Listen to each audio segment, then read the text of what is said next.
Well, hi there and good evening, everyone.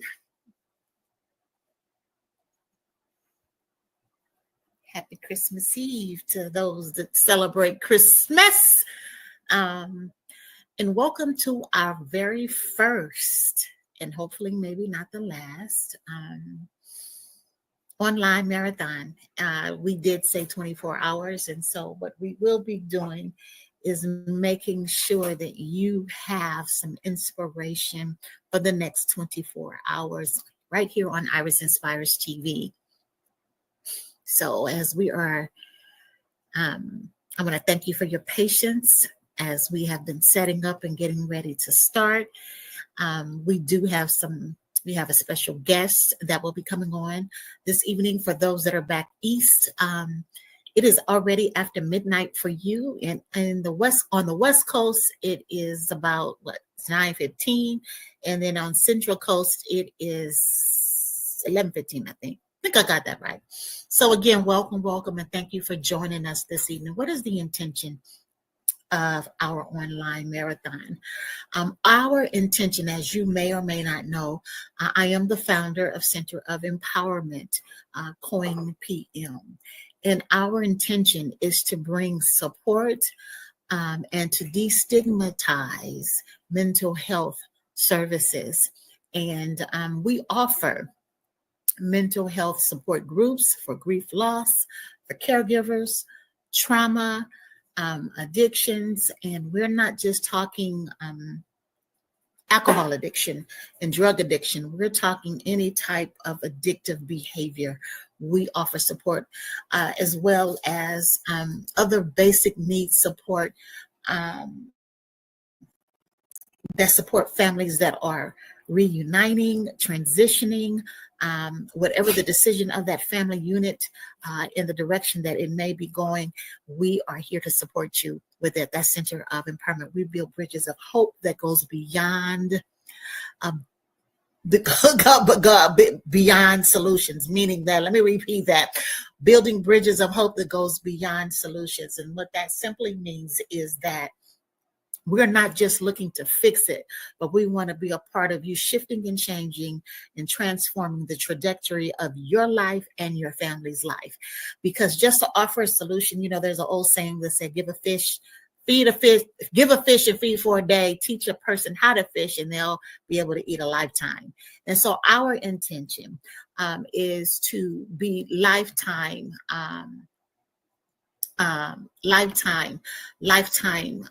planters into the lives of those that are in transition, change, working families that may not have all that they need, or recognize that there is a time and a change for transition. So tonight is about those of us who have experienced a loss in some shape, form, or fashion, be it by the transition of a family member, a loved one, a friend, has experienced loss that has created grief in your life in the area of a relationship, career change, location change, empty nester. Perhaps you have even experienced change as it pertains to being a caregiver.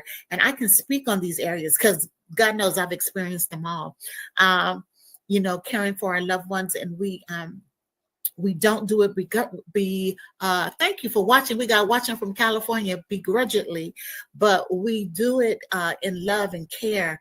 However, there are times when it can feel overwhelming. There are times when the caregiver needs to be cared for.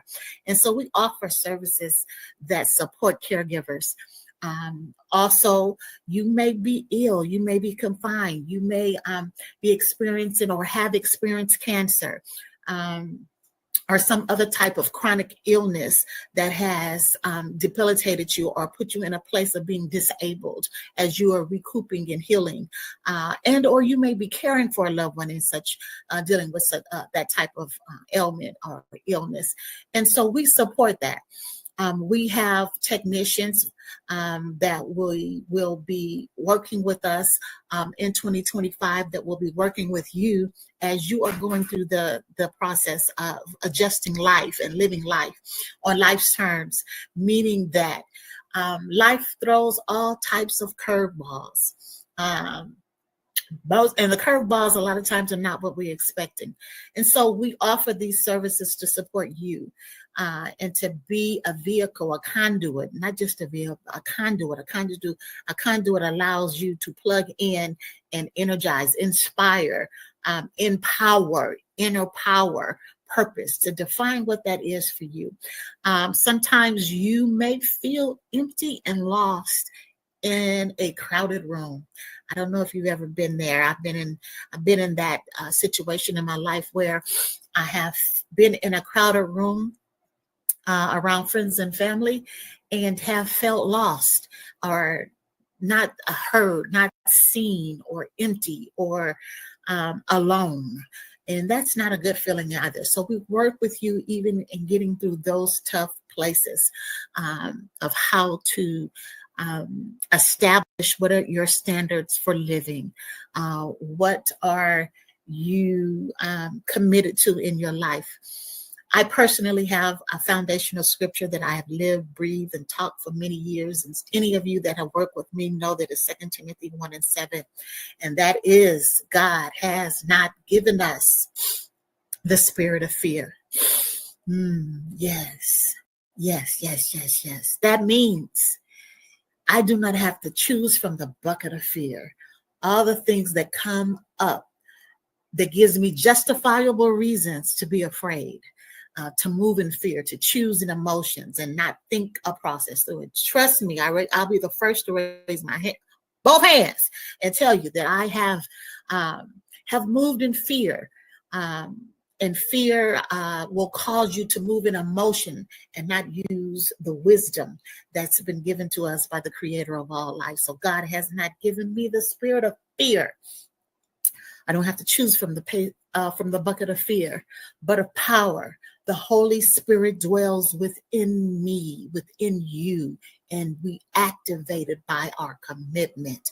What are we committed to? That's that love thing. Love has to do with our commitment. What are we committed to?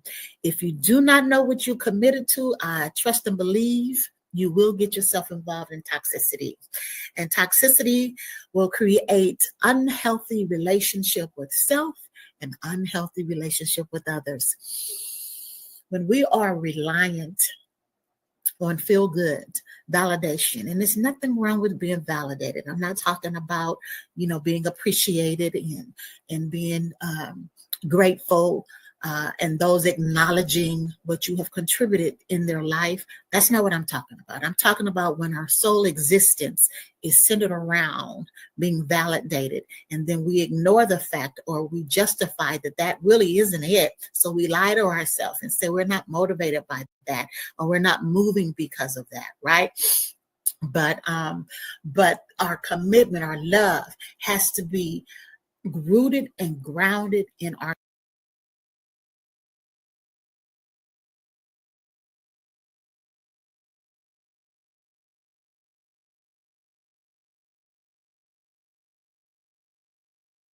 commitment. What are we committed to? I've been really dealing with that love thing over the last few weeks. And for 2025, Holy Spirit ignited in me that my word is finally coming from Matthew, the 22nd chapter, 27th verse, all the way through. And I ain't finna go there right now. But finally, what are we committed to? Love. What is love? We get to define that for ourselves. What I have come to know and recognize, we often equate love with the feelings of feel good. Love doesn't always have to feel good, meaning it shouldn't harm us, but it should cause us. It may be uncomfortable because it causes us to rise, to be our best self, to rise and to walk in authenticity, to rise and to walk in the power of the Almighty God, to rise and be the very essence of God in the earth. So what are you committed to, loved ones? What are you committed to? In the journey of grief and loss, we will find the emotions around the things that we feel either has left our space in tangible, hands-on experience, and or with meaning that we can no longer touch, feel, and or see with our naked eye, right? And sometimes when we feel that way, we don't make sound decisions, good decisions, healthy decisions. That's the last part of that scripture. Y'all thought I forgot. I didn't. Sound mind, we can make sound, healthy decisions.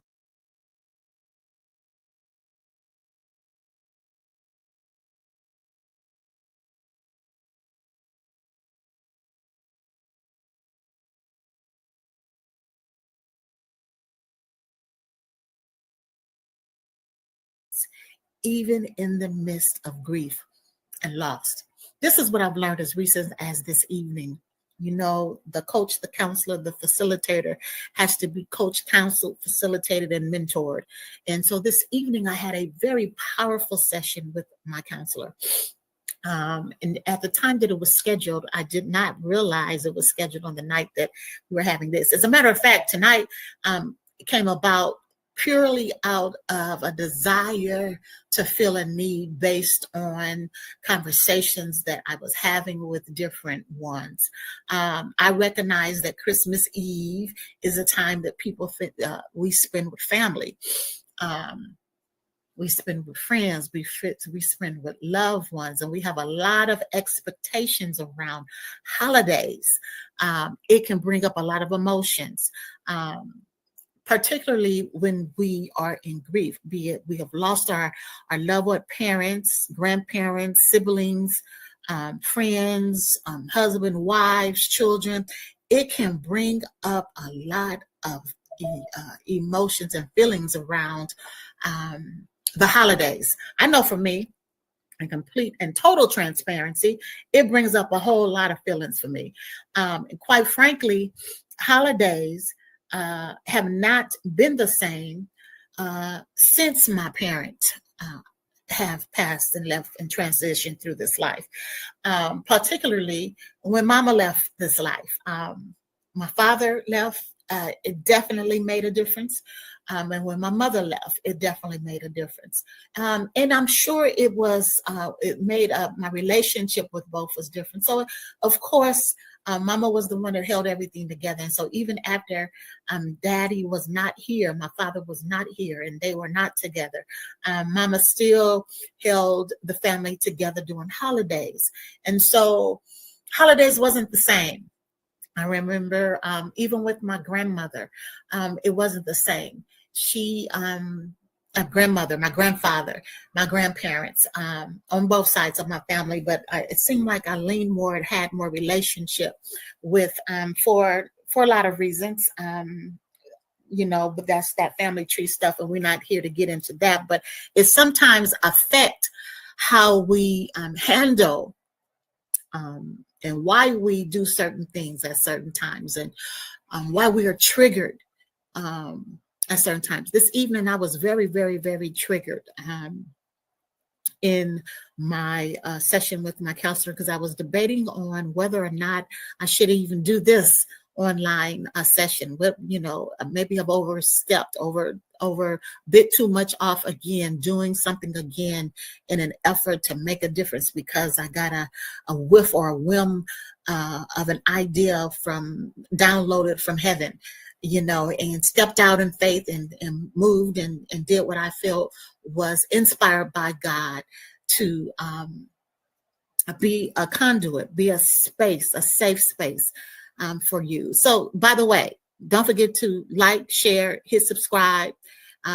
Those of you that are joining in, please leave us where you are watching from, be it California, where in California, Los Angeles, San Diego, San Francisco, Texas, New York, Atlanta. Let us know. Let us know where you're chiming in from.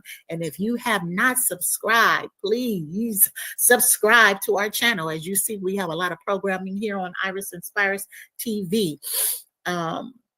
And we want to make sure you stay connected, and we want to continue to be a voice of inspiration, inspiring television for however long God has granted me to be on this side of the sunshine, on this side of the planet. So don't forget, subscribe, like, and by all means share with your circle of friends and family, as this has inspired you. Look at some of our videos. We have a whole lot of them down there in our on our dashboard, in our videos, our live.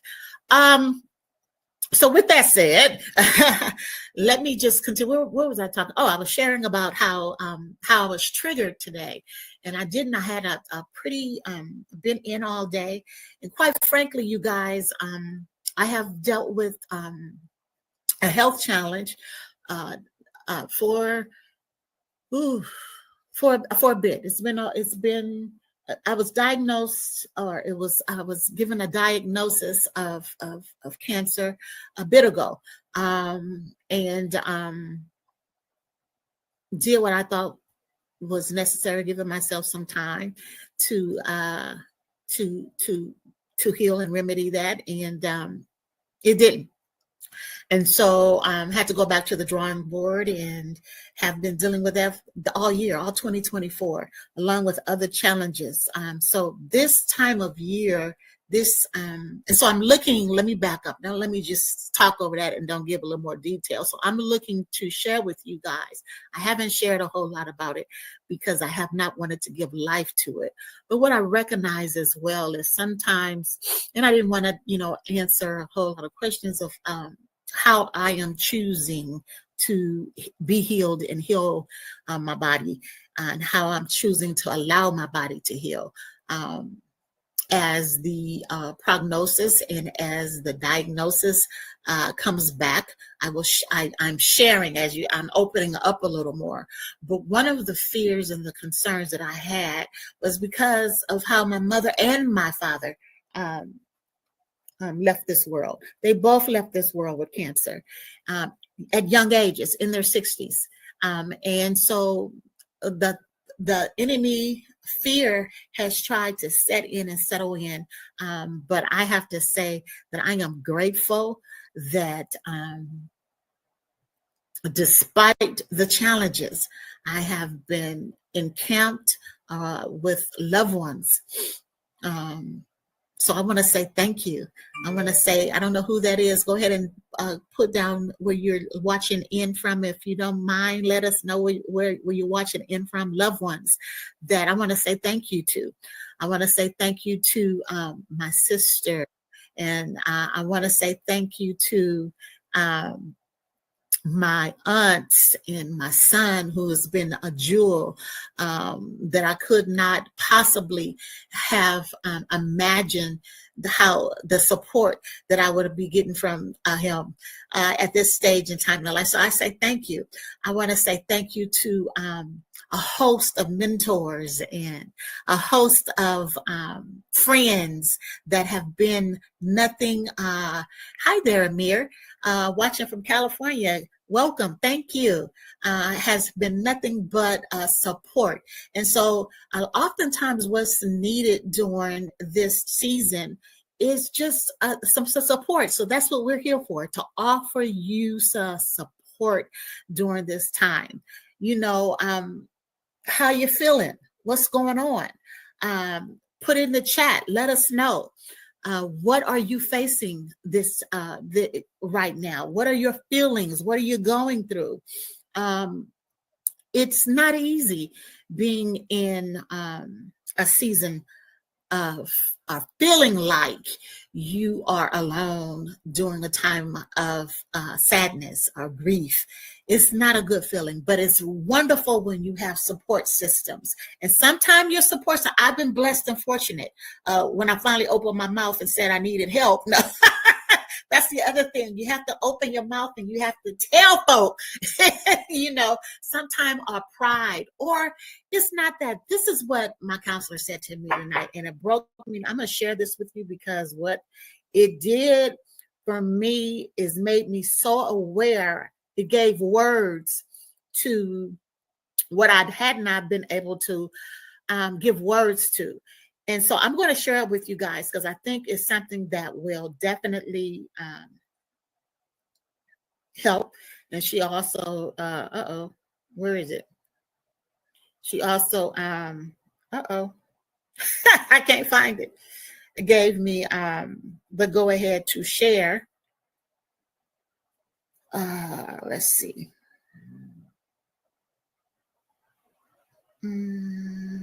It looks like it is gone. Oh, here we go. Okay, well, I'm going to paraphrase it because I can't find it. I don't know why I can't find it. But just like me, that happens sometimes. So it went a little, oh, here we go. Here we go. I was so big. Here we go.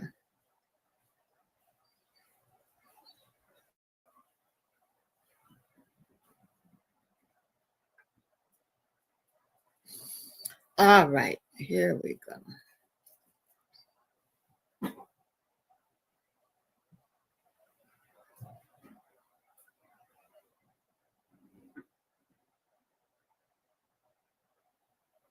As I breathe, I'm going to find it, you guys.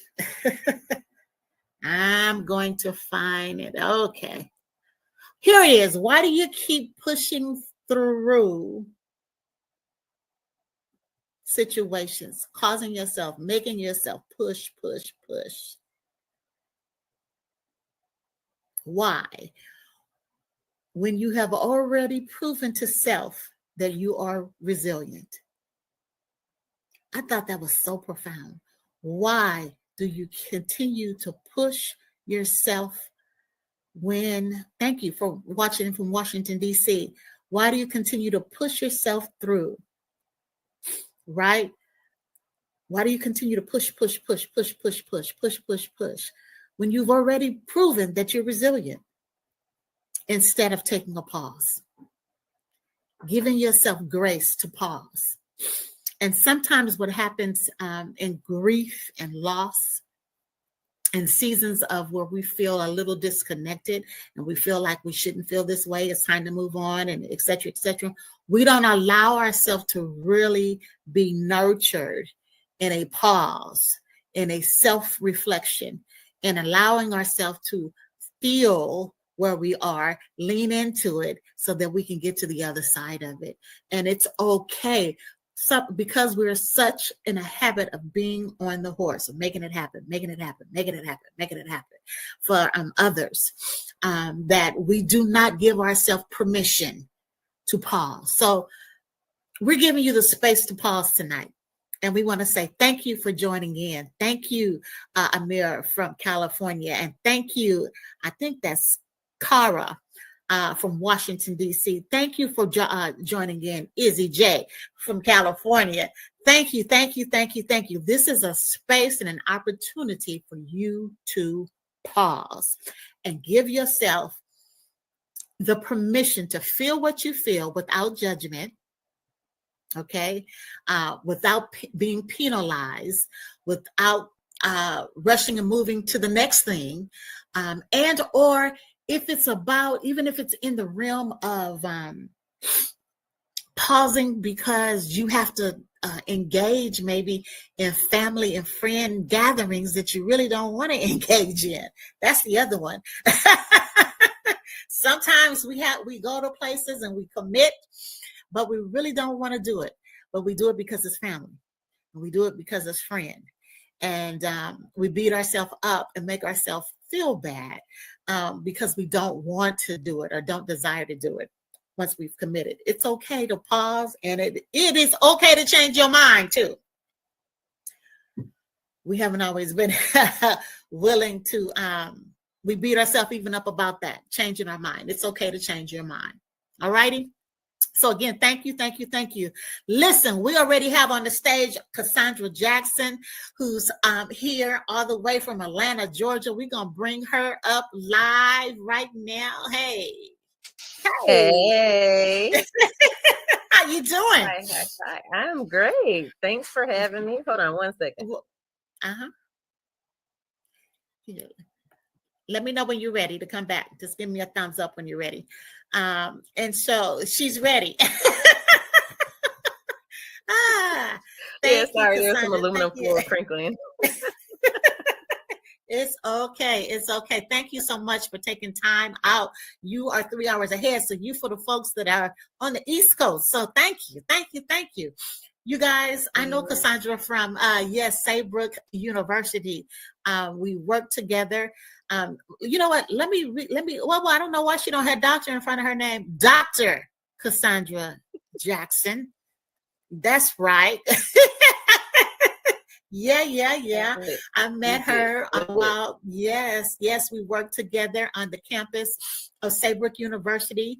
And we also have worked together in student organizations and BIACA there. And so I want to say it is a plum pleasing pleasure, in the words of Les Brown, to have you here and sharing with the audience, sharing with those that will be listening in. And so I'm going to let you go ahead and do what you do. And you got the floor. Share and talk. And you can give a little more information on yourself. I have a bio on you, but you know me and bios. I like to give it to you. I like to give it to, here we go. How do I do that? I didn't do that right, y'all. Okay, here we go. I'm going to give you the floor and let you do what you do, okay? Yes, indeed. Thank you kindly. So, hello, everyone. As Lorena said, I am Cassondra Jackson. I'm over here in Georgia. So, yes, it is 12:40 in the morning right now. But I am here, and I'm usually up. I'm a night owl, so it's no thing for me to be up this late.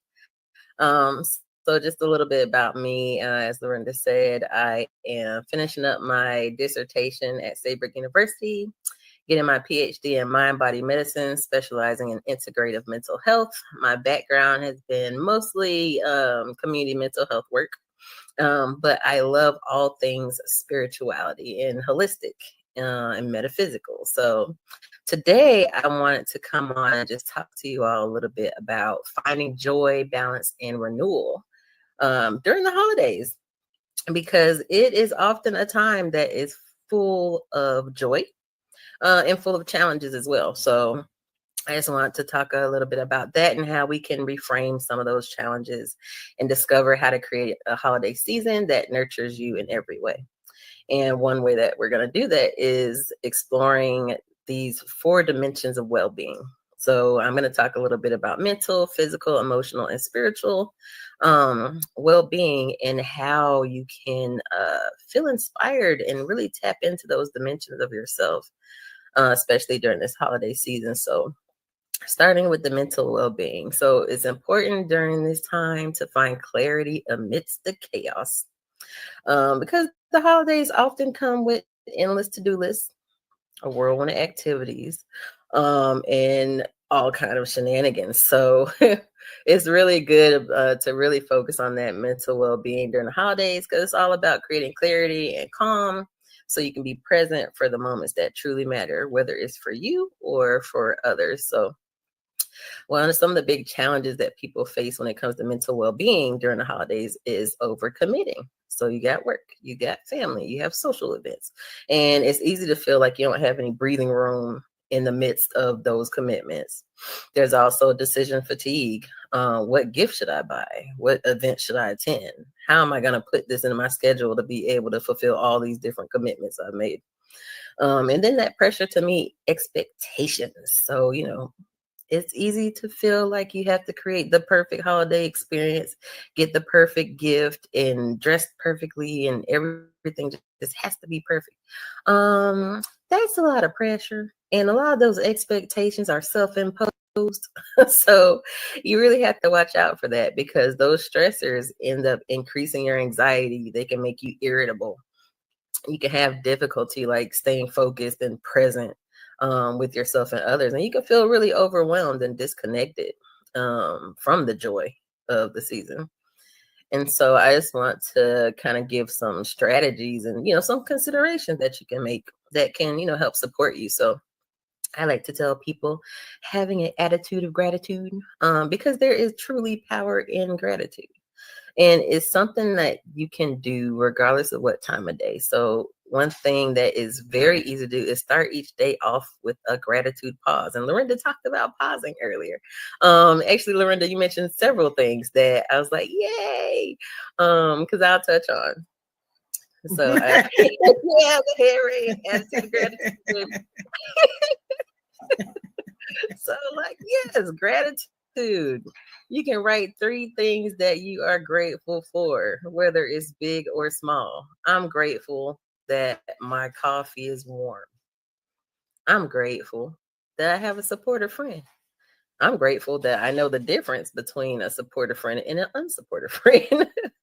I'm grateful to see some twinkling lights outside, even if you don't have lights on. Me personally, I don't have any lights right now, but next year I'll get that. I want to be eventually want to be one of those people who have lights all out their yard and stuff. Why? Just because they're pretty and they twinkle. But why gratitude works? Gratitude shifts your focus from what's overwhelming to what's uplifting. And it helps you foster a positive mental state. And you can practice gratitude by either keeping a small notebook. Oh, you got something, Lorinda? I just got I got a quick question. Can y'all put in the chat what 3 things y'all grateful for? Just put it in the chat while she's talking. 3 things, or even one thing, 3 to get you started and you'll be set. But even if you start with 1, put it in the chat. Let us know. My dog, my mom, and music. Hey. Hey, Anybody else? Anybody else? Yeah. Put it in the chat. Put it in the chat. Let us know as she is talking. Go right ahead, Cassondra and Azed. Yeah. Oh, here we go. My family. There we go. My family, my friends, and music. Mm-hmm. Hey. That's what we're talking about. Got to find something we're grateful for. Anybody else? We'll put it up as you go. And I'm going to add while people put in the chat that reading those gave me spiritual tinglies. I just want to say I got tinglies reading these gratitudes in the chat. Mm-hmm. I love it. Love it, love it, love it. Thank y'all for putting it in there and putting it out there. That power of gratitude. It is there. And it is okay. You can even keep a small notebook. Like I had a gratitude journal that I would always keep around it every day. At the end of my day, I would write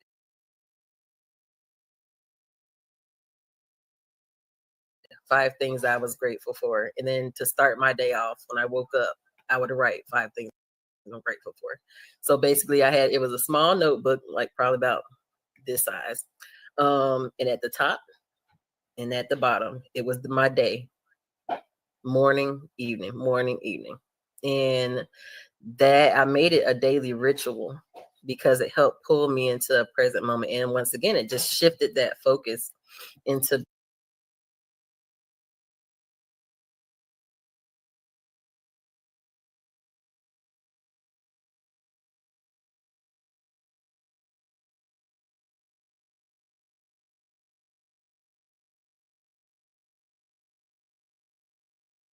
being uplifting and even empowering. So power of gratitude, people. So next up, though, for mental well-being is to prioritize and simplify. Prioritize your commitment. they have this thing called the 3 Ps: purpose, people, pleasure. So purpose, does this activity align with my values or the meaning I want to create for myself in this moment or for my life? For people, will this bring joy and connection to others? Pleasure, does this genuinely bring me happiness? Questions. And so, like, as them, instead of attending like every holiday event that comes up, pick you one or two. You know, you could. I, for myself, like I know, like my sister likes to do holiday events. She likes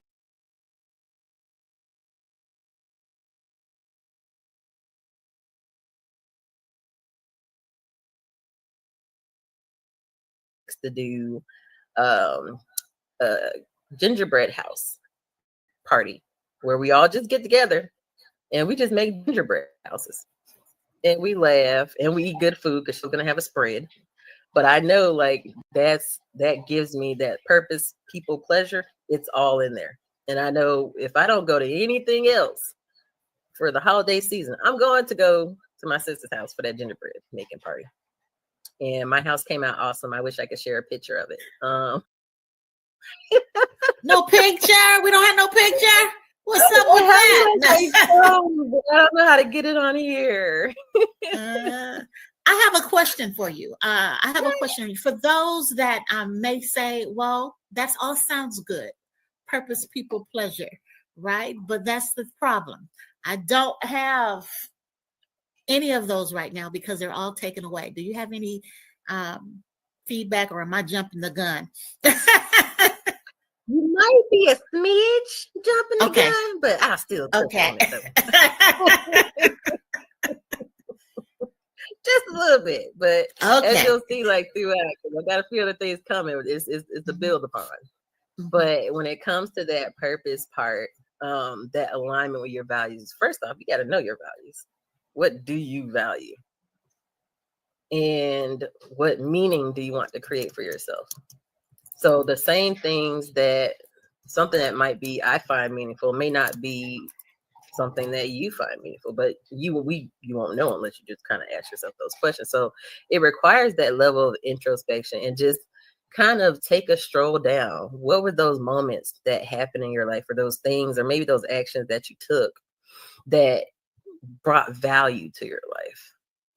So like, and I'll use myself as an example. Like I value self-discovery. So I'm always going to be asking myself a question. I'm always going to be checking in with myself.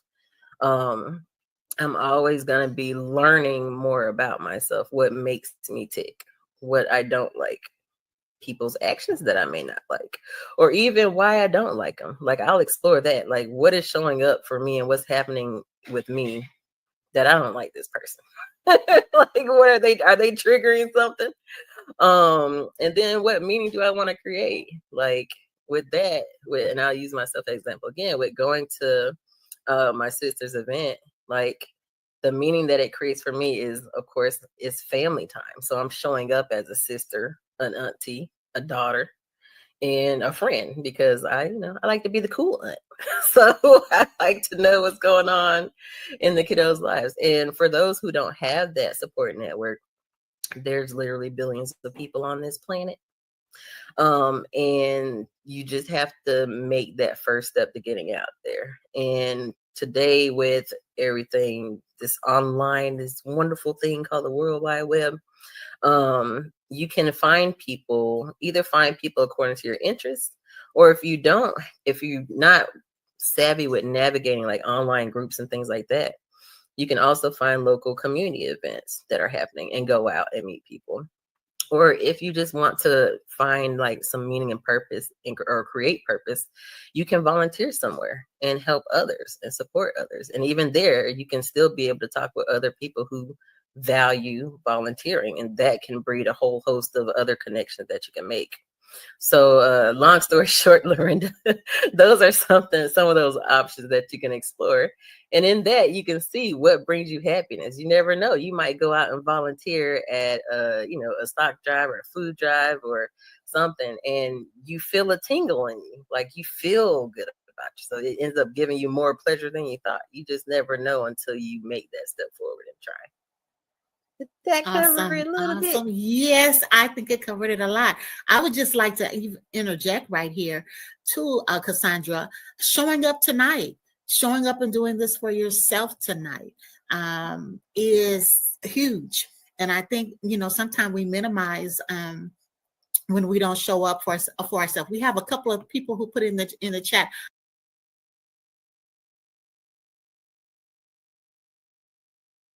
I value my friends and family and the love and support they spread. That's from Joanne. And then we have, and then we have, I value my time. My time is respected and not wasted, from Izzy J. And so we say thank you for that. Yeah, really, I think that's awesome. And just recognizing when you show up for yourself, you're doing something huge. Yes. Incredibly huge and beautiful. And once again, give gratitude to that. Yes.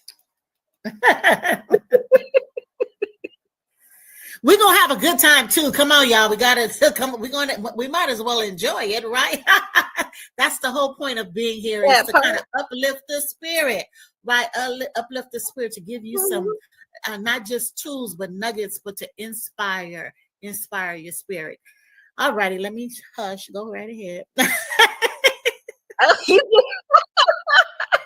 You're good.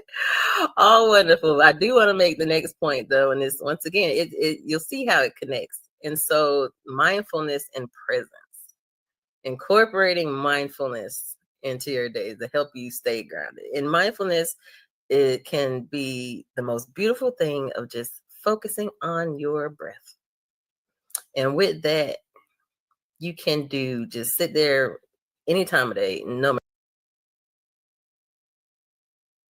matter where, and just take a deep breath in. And you can even, if you want to, which is a common thing to do, or you take four, like your breath in a 4 count. So you can breathe and say 1, 2, 3, 4. Come on and show us really how to do it. Show us how to do it. Come on, let's do okay. You gonna count me out? You gonna count me? Count me. Start at 1. Let's start at 1. Okay. We'll do 1. 1, 2, 3, 4. Hold. And there. And exhale. Yeah. And when you do that sound, did you hear the sound? Did you hear the sound, Lorinda? Yes. Yeah. Y'all know I'm that brat. Y'all know over here we breathe, and you know what? That's perfect, because we didn't even start the night off with breathing, and normally we do that in all of our sessions, in any kind of interview and any kind of live. We start off with breath. So thank you, Cassondra. Let's do it again. I'm gonna let you. I was gonna say it. Let's do it again. Yeah. Y'all ready for the inhale? Yes. Okay. Let's go. 1, 2, 3, 4. Hold. 3, 2, 1. Exhale. 2, 3, 4, 5. Yes. So and you can play around. Like some people do 4 seconds in, or 4 counts in, hold for 7, release for 8. Or you can, if sometimes it's a build up to that.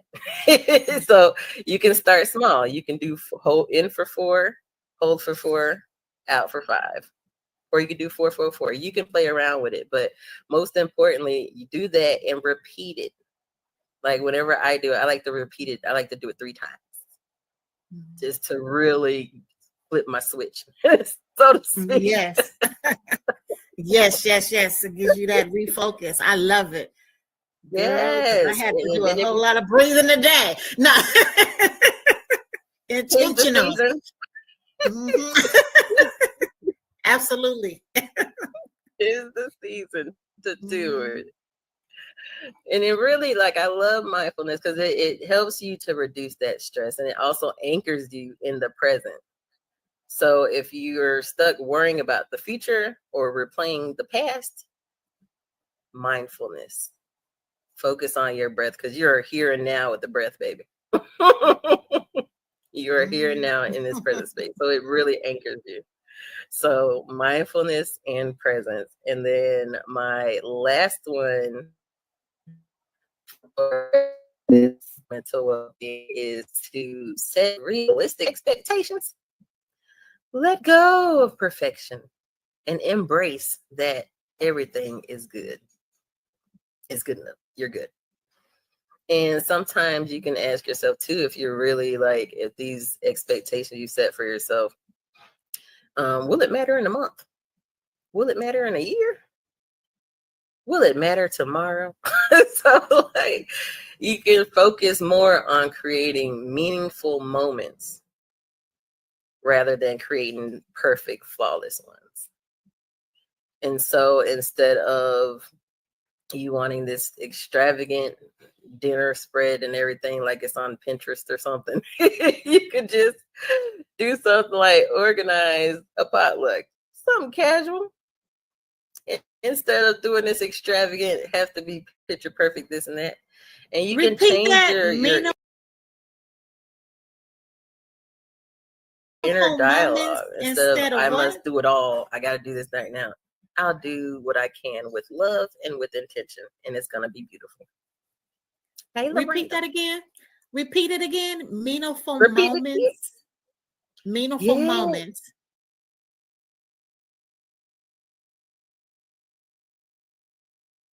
Uh-huh. Focus on creating meaningful moments rather than creating perfect or flawless ones. Wow, that was good. Yes. Let that sit and marinate. Meaningful moments is what we're going for here. Yeah. Perfectness. And once again, like you got, it's part of changing that inner dialogue is super.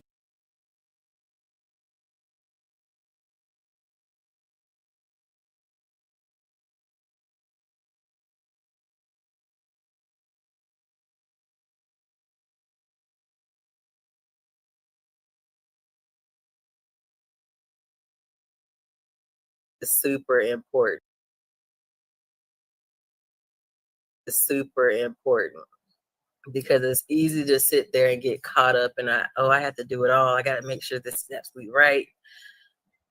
I'll do what I can with love and intention. And yes, there we go. And that will help out with that overwhelm and with the stress and anxiety and things that come with it. So, the holidays don't have to be perfect to be meaningful. If you focus on clarity, gratitude, and what truly matters,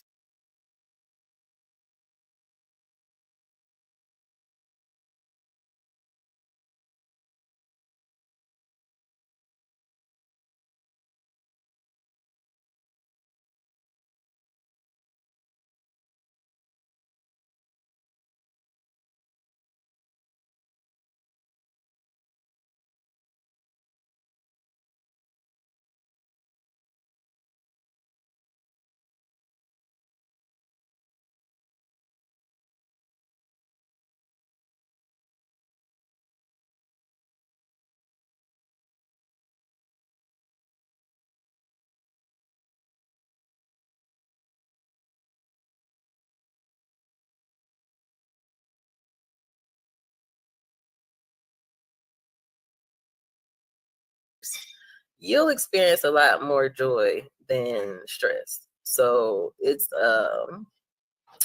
Anne Lamott. She's a novelist and writer. And she says almost everything will work again if you unplug it for a few minutes, including you. And that goes back to what Lorinda mentioned earlier about taking that pause. Sometimes you just need to unplug yourself and plug it back in. And you can do that by having those mindful moments, bringing in that just taking some time to focus on your breath. So yeah, those are just some of the little tidbits and just some, some things you can try out for focusing on that mental well-being and, shifting your perspectives, your energy and everything. So power of gratitude, prioritize and simplify things, mindfulness and presence, and setting realistic expectations.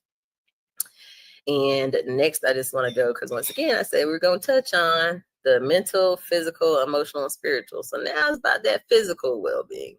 So, holidays tempt us with a lot, whether it's indulgences or, just extreme overeating, things like that. So our routines can easily go sideways. Especially if you're going to different gatherings or you're having late nights or even the temperature, because often it's a big temperature shift for everyone. And so with this, you can, follow that 80-20 rule, so to speak. Excuse me, got a little choked up. And if you're not familiar with the 80-20 rule, it just means 80% of the outcomes come from 20% of causes. So if you prioritize the 20% of the factors, it'll improve the overall situation and give you the best results. So with that, you can, because, some people, and I'll say this, I've been one of them, and I've heard this many, many times where it's like, oh, I'll get back on track after the holidays. Come January, I'll restart my workout. So, it's easy to, right, I'm just saying, you see all the food around, it's like, oh, I have a pass, it's just family, I'll get that. It's okay. I'm gonna start that new workout in January, baby. I'm be lit.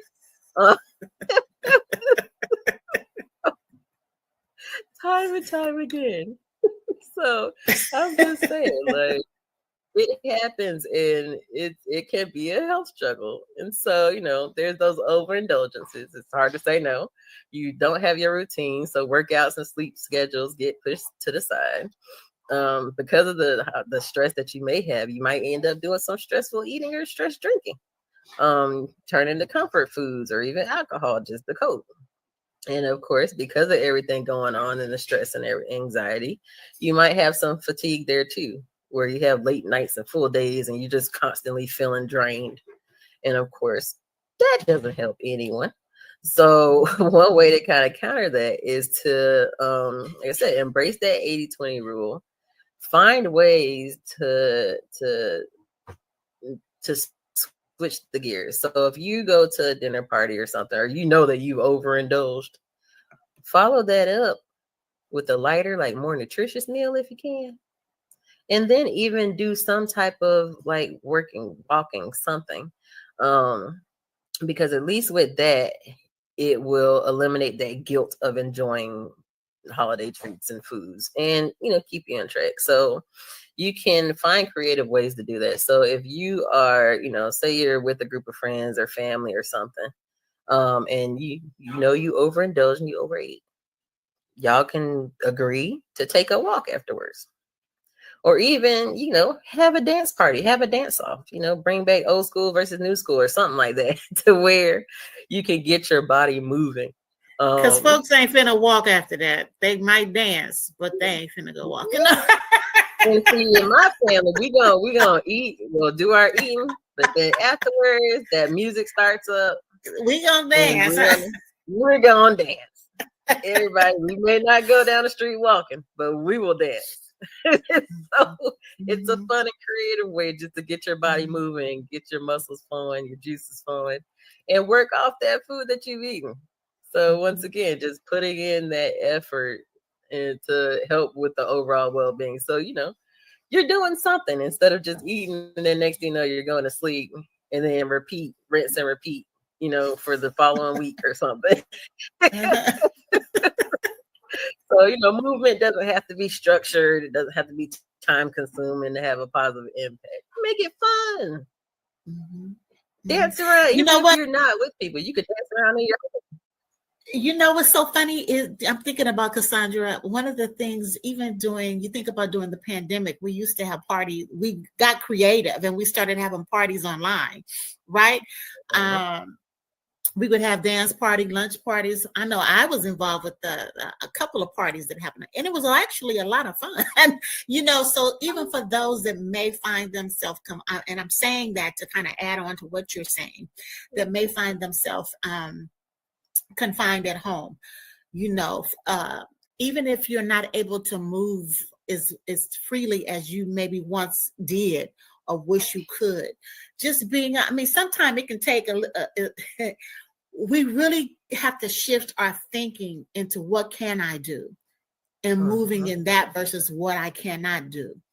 And that really creates a space of feeling a little lighter, because when you focus, what is the saying? What you focus on, you manifest, or where your head is, or where I'm mixing it all up, where your eyes are, wherever you think.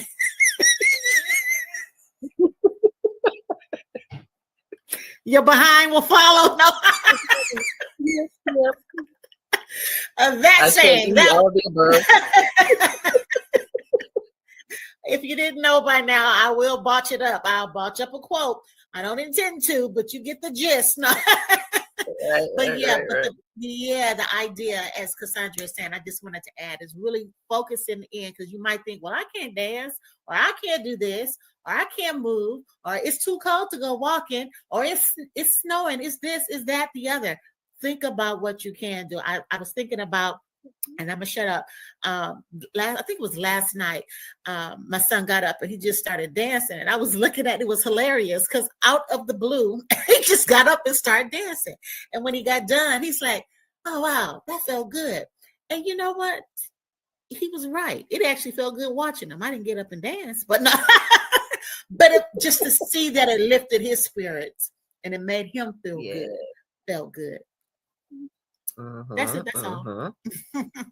Yeah, but you're right though. It doesn't have to be anything. Like, you work within your body's abilities, and so like even for myself, like even if I couldn't go outside and walk down the street, I would get up and walk in place.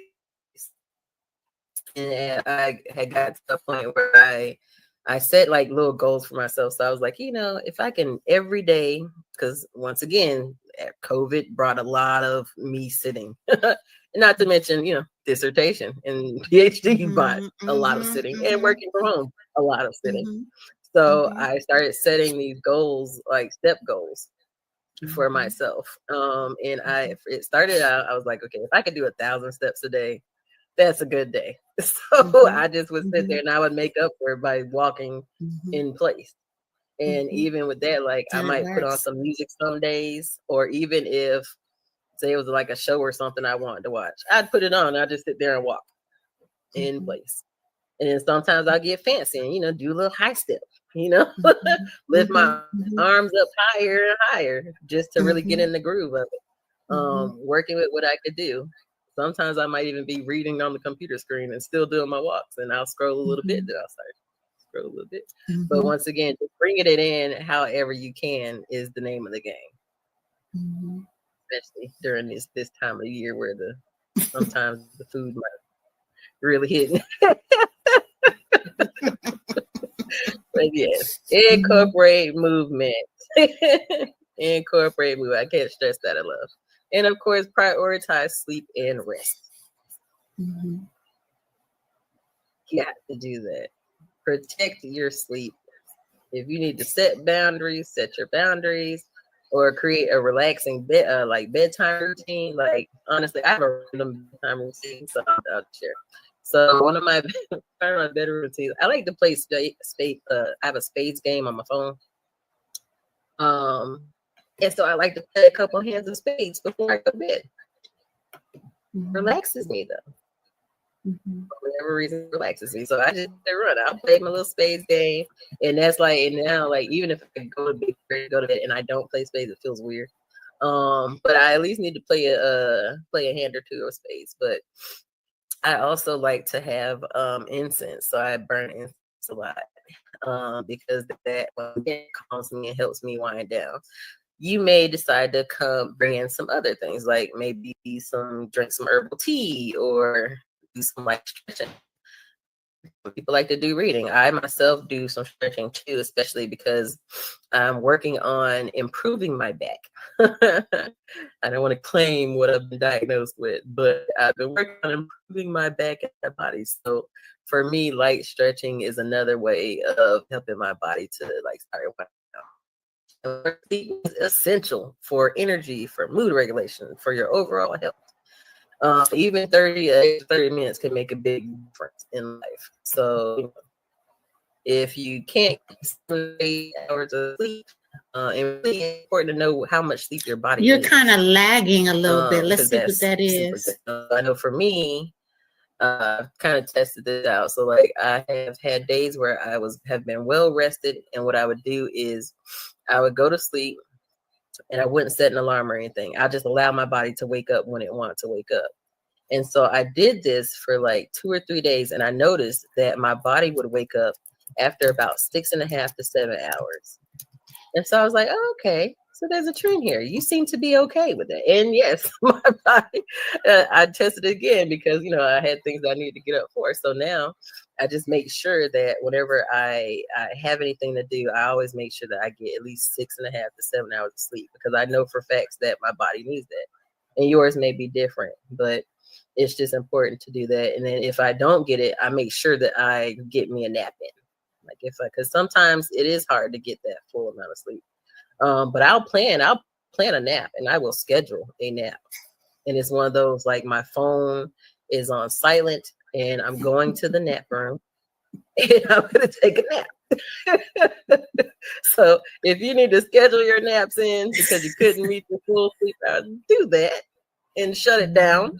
Take the time for you. That's all part of that physical well-being, and it's so important to do. So take time for you. And then, of course, stay hydrated and be mindful of alcohol intake if that is your thing. Hydration is super, super, super important.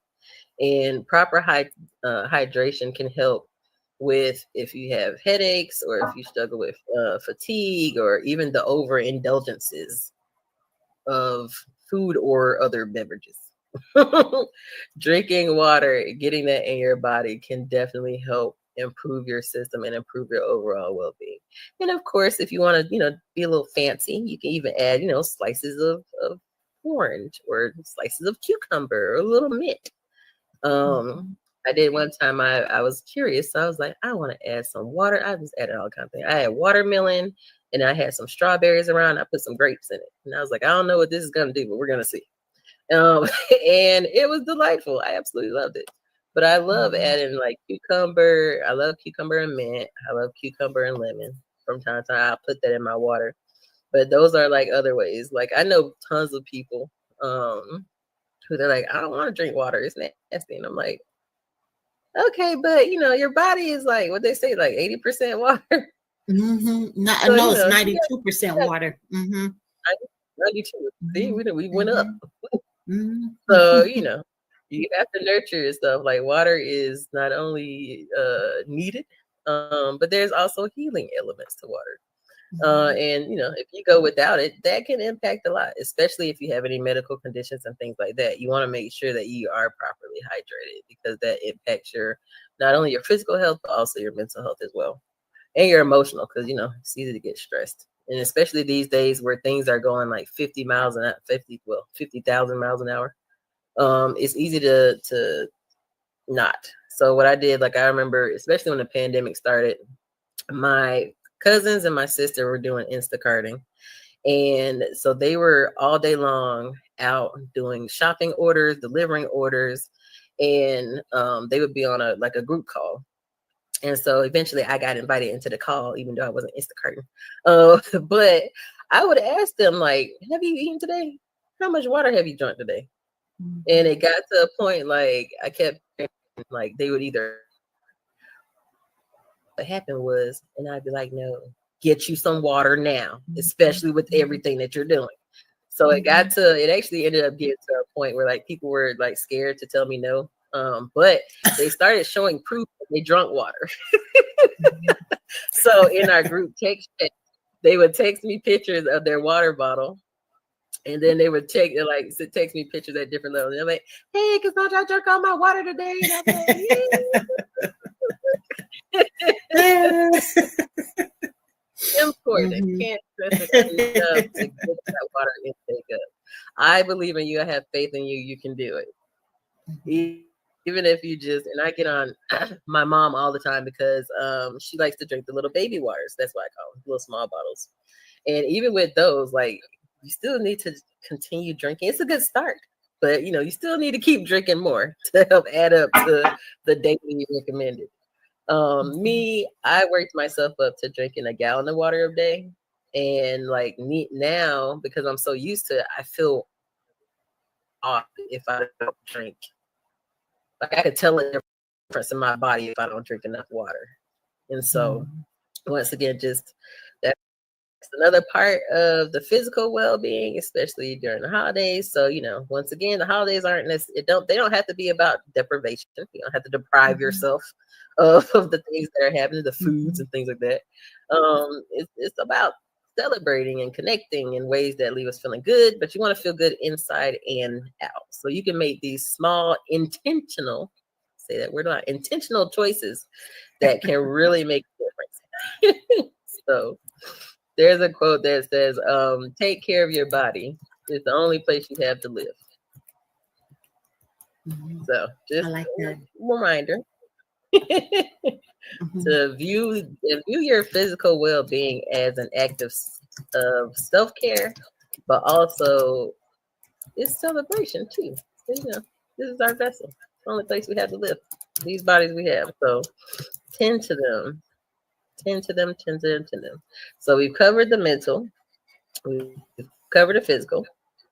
And now I'm going to hit on this emotional well-being because that is also important. And it can be very tricky during the holidays, especially if you're navigating the waters of family and friend dynamics, or if you're feeling isolated, things like that. It's really easy to have these emotional challenges. And do a check-in with yourself too. Once again, I'm all about the self check-in. So what emotions come to mind when you think about the holidays? So for many, it may be joy and excitement. Others, it might be stress. It might be loneliness. It might be sadness.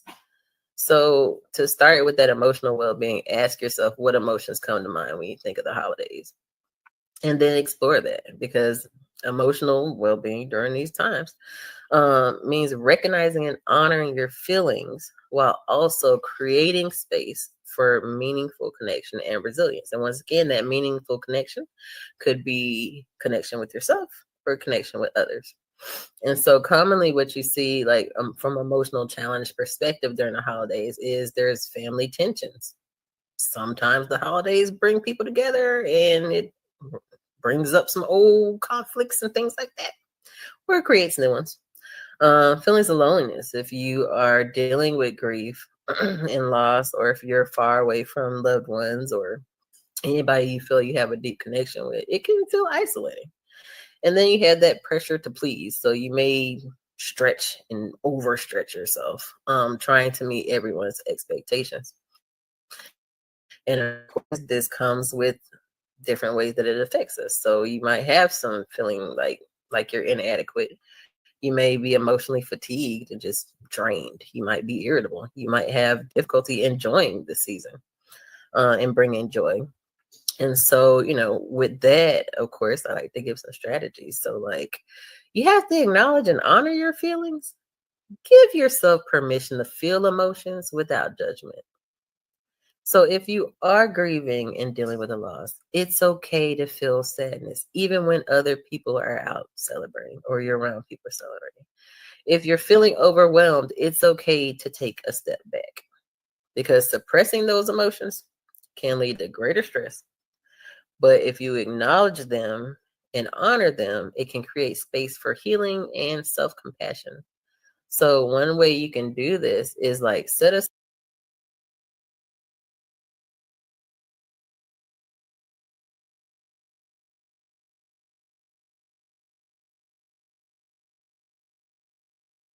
aside 5 minutes every day just to journal how you're feeling. or you can just sit there quietly and reflect on how I'm feeling or how you're feeling. For myself, I'm a journaler. I've been a journaler since I can remember. I have numerous journals going back to like elementary school. Because I have to get it out. So even like I may not even, some days I'll just write maybe 2 or 3 sentences, but I just still take that time to like express my emotions and just honor them. And for me, I like to do it by paper. I know some people who use they use like journaling apps where they can just talk to it. They can just talk out their feelings, emotions, and it just stores it in the app. So there's definitely ways, but most important, just acknowledging and honoring your feelings and giving yourself permission to feel your emotions without judgment. And then setting boundaries with intention is also helpful for your emotional well-being. Be clear about your limits with your time, your energy, and your resources. So if attending a large gathering feels overwhelming to you, it's okay. Consider dropping by for a short visit. Hey, I'm gonna come, but I can only stay for 10 minutes. And then you can do your 10 minutes and then be out. And don't feel bad, don't feel guilty or anything about it. But most importantly, honor those boundaries that you set with yourself. And boundaries can help with reducing resentment and allow you to focus on what truly matters to you. So if you have difficulty doing this, but there's a way to practice it. Practice saying no kindly but firmly and sticking to it. Thank you for inviting me, but I need to take some time for myself this evening. So I'm only going to stay for 10 minutes. And bam, there you go. Setting boundaries with intention, being kind, but being firm. Exactly. No is a complete sentence. Say it. Practice saying it. If you need to be alone in a room, in a mirror, practice saying it. I remember going to a workshop once where we had to pair up with someone, and we had to get like we're standing across from each other, and we just had to practice saying no, but we had to escalate it. It started off like with a low whisper, and then we had to escalate our no's into yelling and screaming no at the top of our lungs. And it did feel good. It felt good afterwards. It did. That was the most I've ever said no in my life, and I've been completely comfortable with saying no since. So practice saying no, and setting those boundaries with intention. Love it. No, I was just saying, love it. Very funny. Funny. No. Thank you for the invite, but I'm taking time for myself this evening. Totally fine. And then fostering meaningful connections also helps with your emotional well-being. So once again, focus on quality and not quantity. And you can do that. You can do this in numerous ways, but interactions, you want to have something that is quality. So you can share a heartfelt comment or express gratitude to someone who you feel is important. You can host a small gathering for friends or family and play games, watch movies, talk. Once again, it's just about the quality, that meaningful connections that you can foster. And then, of course, general, like in those genuine connections that we create, fulfill our needs for belonging and providing that emotional nourishment. So those meaningful connections. And once again, if you feel like you don't have meaningful connections right now, to start, you just have to put yourself out there. So whether that's finding, if your interest in things like that. So say you have an interest in bird watching.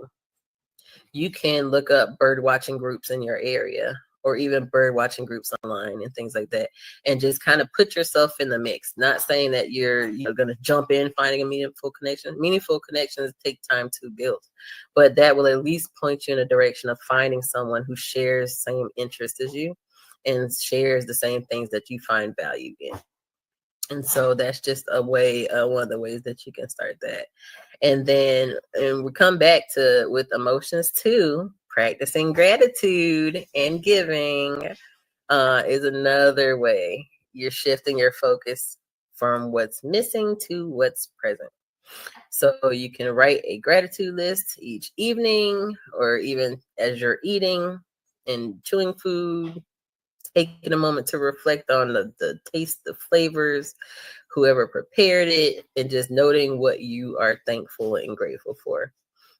And even like giving can be very healing too. So with that, you can do like an act of kindness. You can donate to a charity or even help a neighbor, write holiday cards or something. There are numerous ways that you can go about, once again, getting creative, using giving as a healing modality and boosting your own emotional well-being. And so when you have that gratitude and giving as healing perspective, you can create these what they call positive emotional loops that foster joy and help reduce feelings of scarcity or loneliness. So I practice gratitude and giving. And I like to even give, sometimes like I've walked in places and you see someone who they're having like a really horrible day. And I would just like look at them and they'll stare at me and I'll just smile. Sometimes the best gift I can give someone is a smile. And I've had people do that to me too. Like I forgot where I was the other day, but I was in my head like hardcore. And I'm pretty sure like my face didn't seem like it was inviting at all. Because it was one of those days where a lot was going on. And I had this woman, she was walking by and she was like, it's okay to smile. And I looked up at her and I couldn't do anything but smile.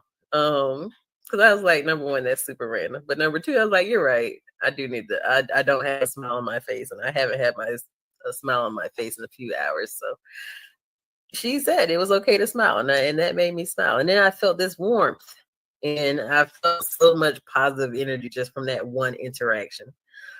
So once again, like for me, like that improved my emotional well-being in that moment, just by this random lady out in public who looked at me and said, it's okay to smile. And I smiled and I laughed. And so it's a quote that is Ralph Waldo Emerson. He says, what lies behind us and what lies before us are tiny matters compared to what lies within us. And it's that reminder of that emotional resilience that we have within us, that come from within, can light up even the most challenging of moments, especially in the holidays. Hey, Cassandra, this is awesome. We have I just wanted to ask the audience if they could put in the chat. She's given a lot of pointers and things that we can do to shift ourselves and shift our presence, our being, into a different space. Is there anything you can think about, share, that you have done, that you can do to shift your space from being heavy, a little sad, a little depressed, that can kind of shift you into another? She talked about giving, gratitude, smiling. It's amazing what smiling would do. I will smile when I'm on the phone talking a situation. I would intentionally put a big smile on my face because it changes the tone of my voice, even when I'm really peed off, right? So smiling. So put in the chat. Go ahead and let us know in the chat. Don't forget to like. Don't forget to subscribe. Don't forget to let us know where you're listening in from, and give us some feedback. All right, go right ahead. And I want to put another one that's smiling.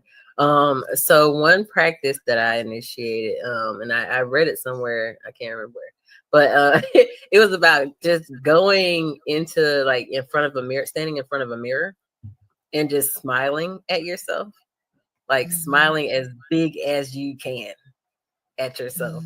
And I found like even when I do it, like I'll go in there and then I'll end up laughing at myself for smiling at myself.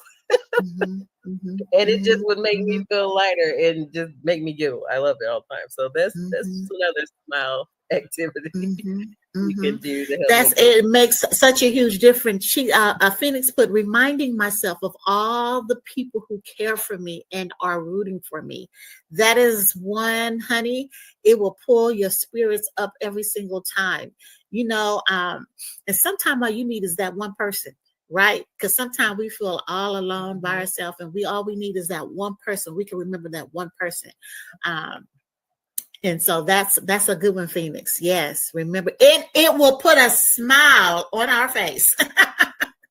Yes. Mm-hmm. Being enveloped in the love and support. Mm-hmm. That Mm-hmm. visualization is powerful. Mm-hmm. Mm-hmm. Mm-hmm. And one of the breathing exercises, we talked about breath work earlier, and one of the breathing exercises, you can think about your favorite color.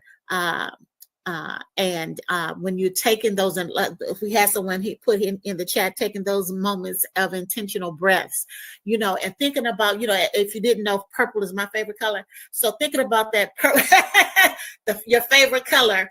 And as you're breathing, inhale, I forget the name of the breath that they call it, but it kind of helps you relieve some of the tensions in your shoulder and your back. And you can envision when you inhale, whatever you think about that color, what does that color remind you? For me, royalty, purple is royalty, it's peace, it's comfort. It's, it brings about a soothing, right? So your color might be yellow, it might be red, whatever that color is. And as you are taking your inhale, allowing that to come in, and the feelings that you have around that color, right? And allowing it to envelop you and go to the areas of your body. If it's your shoulders, we hold a lot of tension here in our shoulders, right? I'm still holding my breath, y'all. Y'all didn't know that, huh? I'm still holding my breath, and then allowing yourself to exhale. So that's allowing it, you pulling it in, and then allowing it to come out. Yeah. Pull it in, think about your favorite color and what that represents to you. It may put yellow, put it sunshine, put a smile on your face, and then let it out. And it kind of helps to relieve some of that tension we hold in your shoulders and in your back. Yes. All right. That was my little tidbit on those things that she's already talked about. We are getting so much rich information. Yes, yes. Anyone else want to add to the chat? Add to the chat. Anything else? All right, my lady, go right ahead. Mm-hmm. Well, we just have our last dimension left, y'all. We're on our spiritual well-being and rediscovering meaning. Here we are. Yes. We're in the 5. Yes, and that's that powerful one. Yes. This one. Mm-hmm. Mm-hmm. Yes. And of course, the holidays are a great time to reflect on what matters the most. Because it's easy to get caught up in the material side of the season, the gifts, the decorations, the planning, the gatherings, the figuring out how to get this and that.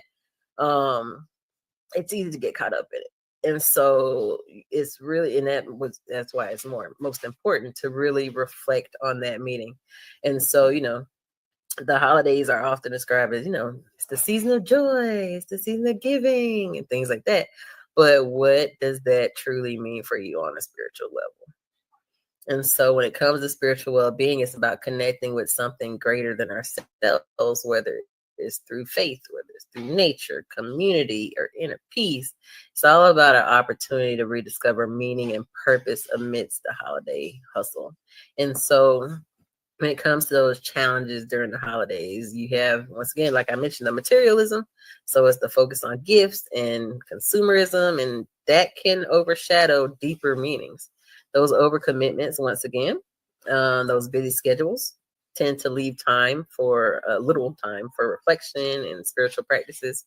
So if you've been in the hustle and bustle of it all day, and then when it comes nighttime, instead of just taking a moment to reflect on the day or even do that self-check-in, you might just be exhausted. And then it can lead to disconnect. So for some people, the holidays can amplify feelings of disconnection, or even a lack of purpose during them. And this can lead to us feeling this, like a sense of emptiness or even discontent, despite, the celebrations going around. You might even feel difficulty finding joy. or fulfillment in the season. And so this is why it's one of those good times where you can reflect on personal meaning and intentions. Take time to ask yourself, what does this season truly mean to me?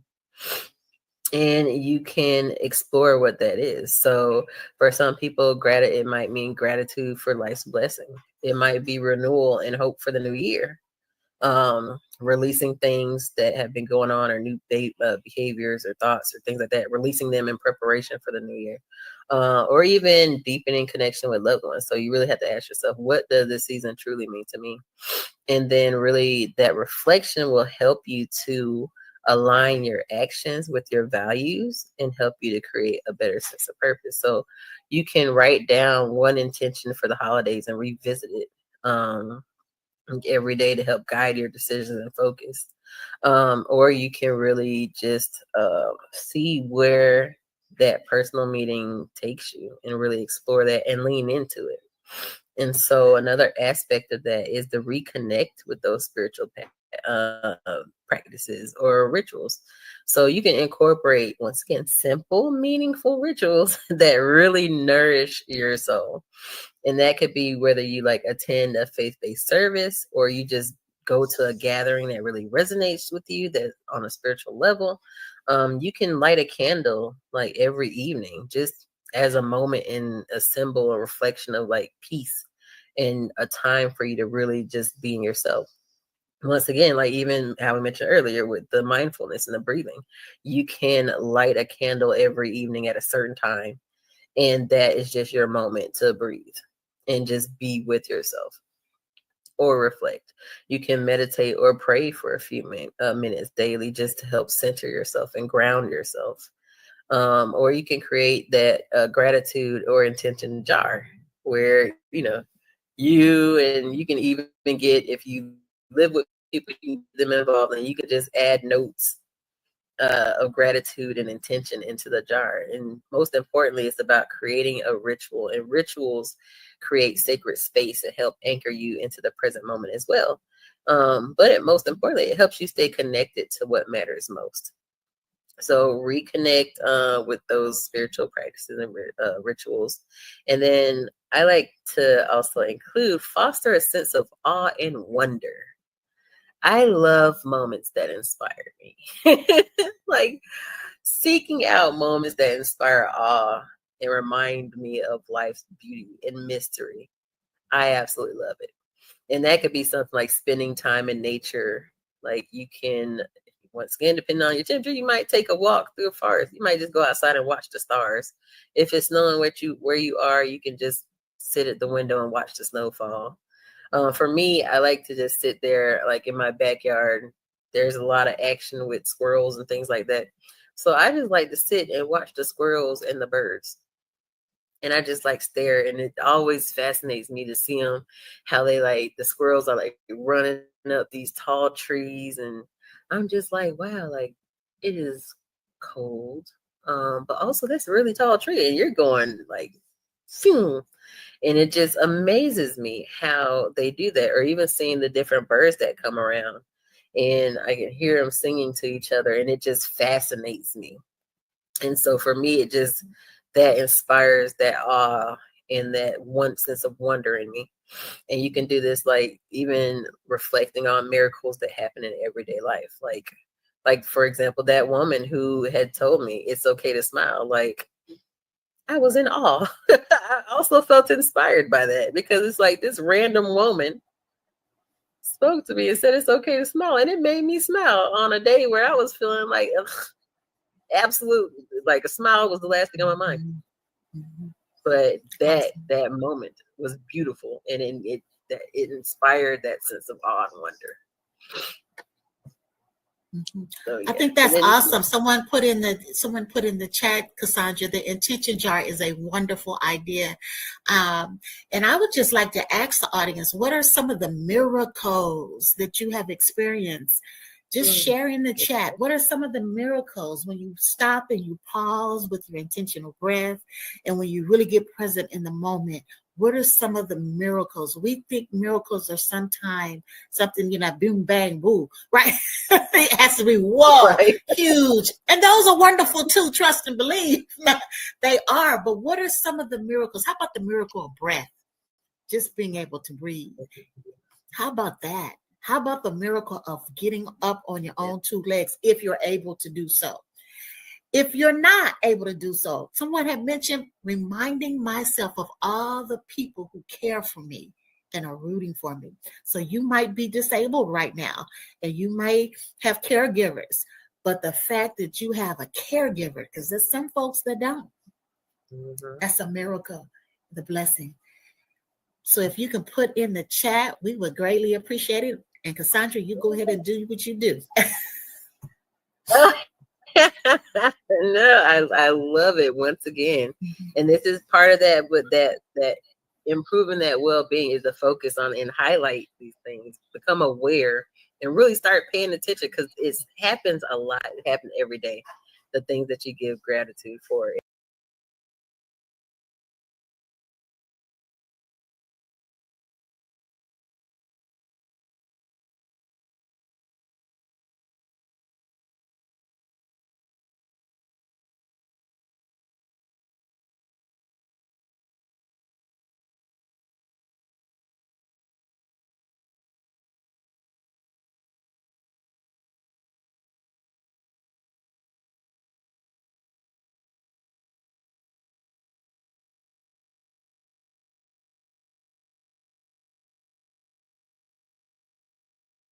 In the miracles. I see you have a comment. Music. Yeah, you can go ahead. You can read it. Music is a miracle. Music is a miracle. I feel like music has saved my life multiple times. And that was actually one of the examples I was going to give too. So thank you, Izzy J, for pointing that out. Because listening to music and engaging in art can uplift your soul. I myself created, I was working a super stressful job. And I had always said I would never take a job in downtown Atlanta because I hate the traffic. Life happened and I took a job in downtown Atlanta. Won't it do it? No. And I had to be there during the worst times of the day. I had to be there at like 8, 9 o'clock in the morning. I'm not a morning person, and I'm in traffic for like an hour and a half. And where I stayed at, without traffic, I could get to where I stayed at then, I could get to downtown Atlanta in like 23 minutes without traffic. It was taking me an hour and a half to get to work. And so I created a morning playlist. And that became part of my morning routine. I would play my songs, and it was like one of my songs, it was Good Vibrations. Like that C-Real song, like, Good Vibrations. Like, I was talking about the good vibrations. And so I would sit there, but it would always get me up, like, and I would just wake up, and that was my thing. I would put on my tracks, and that would help me prepare for the day. It just uplifted my spirit by playing those songs, and it was probably like 10 of them on that playlist. But I would play those the entire way until I got to work because I needed those. Okay. So yes, music. You have another one there. I see the Phoenix says the miracle of self-expression through art and writing. Oh yes, beautiful too. That art got me through a lot of times, especially as when I was younger. I drew a lot of everything, and writing. I used to write short stories, and I went through a hardcore poetry phase too. But writing and art can be so transformative. And I'm glad that you brought that up, because it's a miracle. As you said, the miracle of self-expression is something that we have, and we can be able to tap into anytime, day or night. Do it. do it. And once again, like having that awe and wonder has been shown to like reduce stress and increase feelings of connection and gratitude. So, find a way to incorporate that into your daily experience. You can they have these things called wonder walks, where you just take like a short walk, and you just focus focus on noticing the beauty around you, whether it's the color of the leaves on the trees or how that branch makes an interesting shape because it curves and swirls and twists, or a vine that just does this beautiful cascading up and down another house or a tree or something. Just taking that time to really tap in and foster that sense of wonder and awe. And then lastly, for spiritual, embracing giving as a spiritual practice. So letting acts of giving come from the heart and not just giving from obligation. So you can do this in numerous ways. So you can volunteer for a cause that aligns with your values. You can create or give personalized, thoughtful gifts rather than expensive ones. You can offer your time, your attention, or even like your listening ear to someone who is in need. And those are just some examples of giving. And so giving shifts the focus from material pursuits to a shared humanity, and will also deepen your sense of purpose. And so I know for me, it was many, many times where all I had to give was my presence. But the people who I gave my presence to, like, I felt good that I can show up and I could be there in the present moment and just really be with them. And they also felt gratitude that I was there and present. So just finding that way of embracing giving as a spiritual practice can be really, really powerful. So once again, spiritual well-being isn't about grand gestures. It's often about quiet, meaningful moments that connect us to ourselves, to others, and to something greater. And so the holidays are a perfect time to discover that connection. And so, because I do love a quote. So there's a quote that says, "In the depths of winter, I finally learned that there was in me an invincible summer." And that quote serves as a reminder that inner peace and meaning can be found even during the busy and most challenging times. Repeat. And so I just want to, encourage you all. Repeat the quote. Mm-hmm. It says, "In the depth of winter, mm-hmm. I finally learned that there was in me an invincible summer."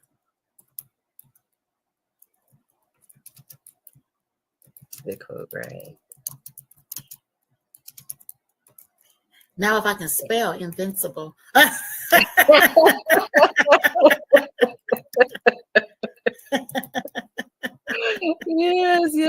But then once again, it's just that reminder, like, inner peace and meaning can be found even in the most challenging and chaotic and stressful and busiest of times. You can still find inner peace.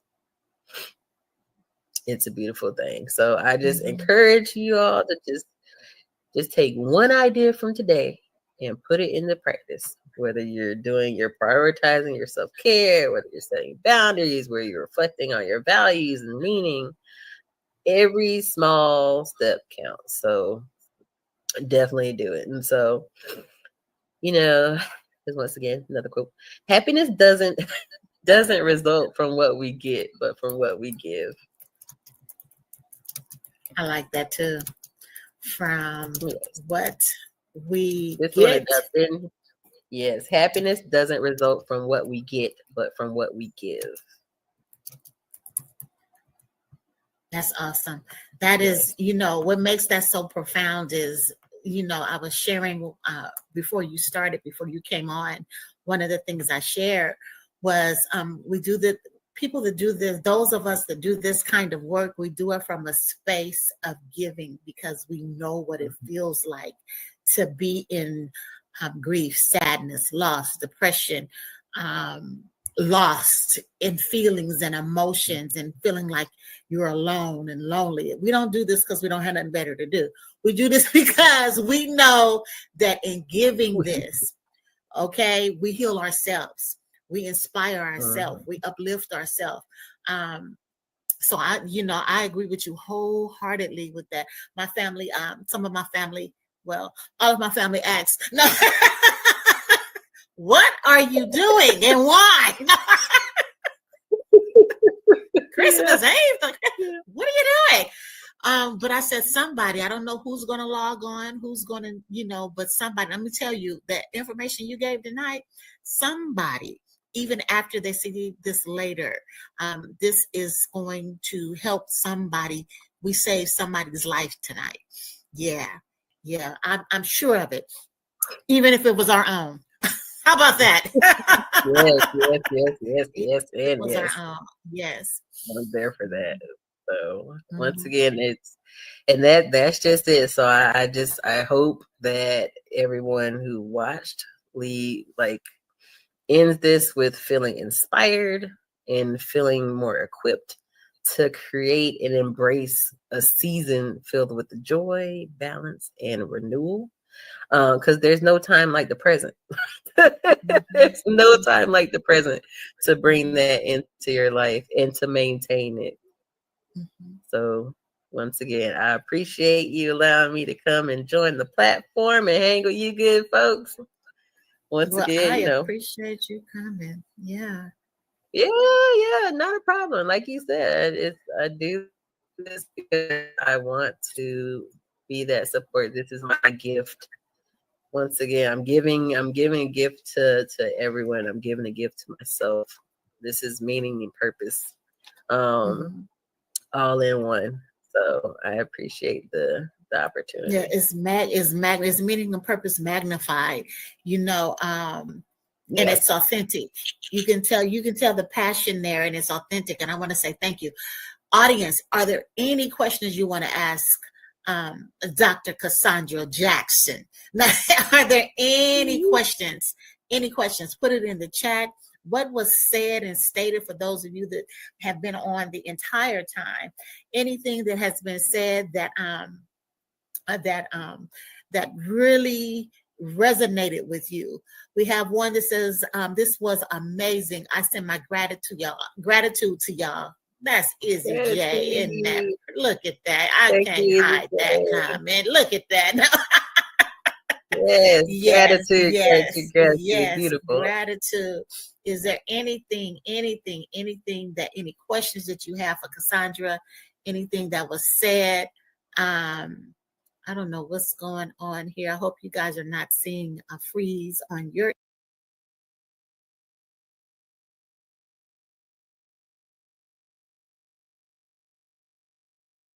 end. Here we go. Yeah. We want to thank you. We know that you are what? So it's what? 11, 12, 1, almost 2 where you are. Yep. Almost 2 a.m. Yeah, almost 2 a.m.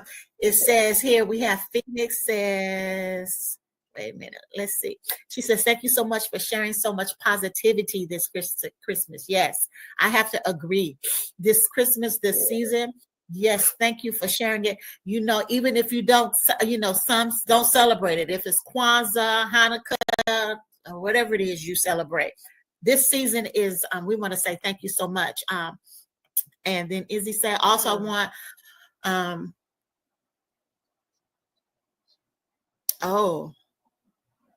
he says, also, what are some of the ways to protect our emotional health when dealing with relationships coming from a college student? Okay. Oh, yes. Oh, that's a good question.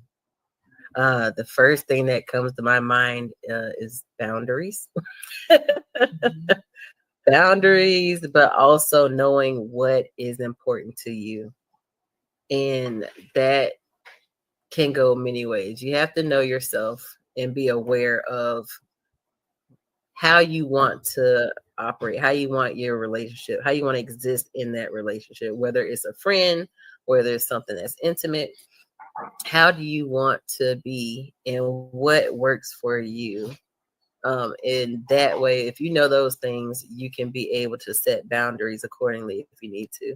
But also, watch expectations, because expectations play a big role in that emotional well-being as well.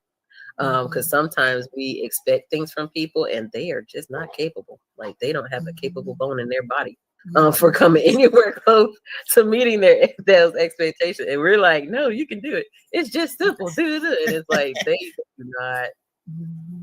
they just don't have it. And that's okay. It just means that they're just not for you. Or at least you know how to put them, like what category they may go in. So to someone who, you know, you have considered as a best friend, like, okay, you know what? You're good.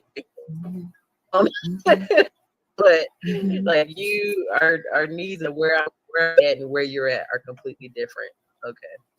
And I'm saying all this because all these impact your emotional well-being. And so you can be able to set up those boundaries and know how to operate and interact with those individuals who you're in that relationship with. And I hope that helps. That was good. Anything That was good. Thank you for sharing it. Yes, also, I would say absolutely just being aware. And expectations is huge. That's in all of our relationships, people. We have to be really set our expectations, check them. Our expectations will ruin relationships, and because we have not put them in their proper place. We move people into positions they shouldn't be moved into because we have an expectation that they can feel it. Cassondra said it just eloquently. She said some people just they're not capable. Don't make them a bad person. That just means they're not ready for that, or they're not capable in this to emotionally feed you what is needed. The emotional what is the bandwidth is not there. So I think that's absolutely, and that's across the board. I think it's you hit the nail on the head too. You talked about how we navigate through this season, being able to set I love to use the word standards, rather than boundaries, because it allows us to expand versus confine. So whatever the standards, whatever the boundaries, whatever it is you set up and establish, be clear about that. You know what I'm saying? And it really protects your mental, emotional, and spiritual health. So that was awesome. Yeah, all of the things above, and not being afraid to say no. Sometimes we are people pleasers. And so, because we don't want, everybody, we talked about, that was something we talked about. I talked about when we started the broadcast tonight. Cassondra is, the validation. There's nothing wrong with being appreciated, and there's nothing wrong with someone, validating. But when your life is around that and you make your choices and decisions on that, that's when it becomes unhealthy for you. And so in this season, it can affect you in ways in this season and in general. It can affect you in ways that can hinder, block, and change the trajectory of your life if you are not clear and present with how you're moving. So that was an excellent question. Excellent question.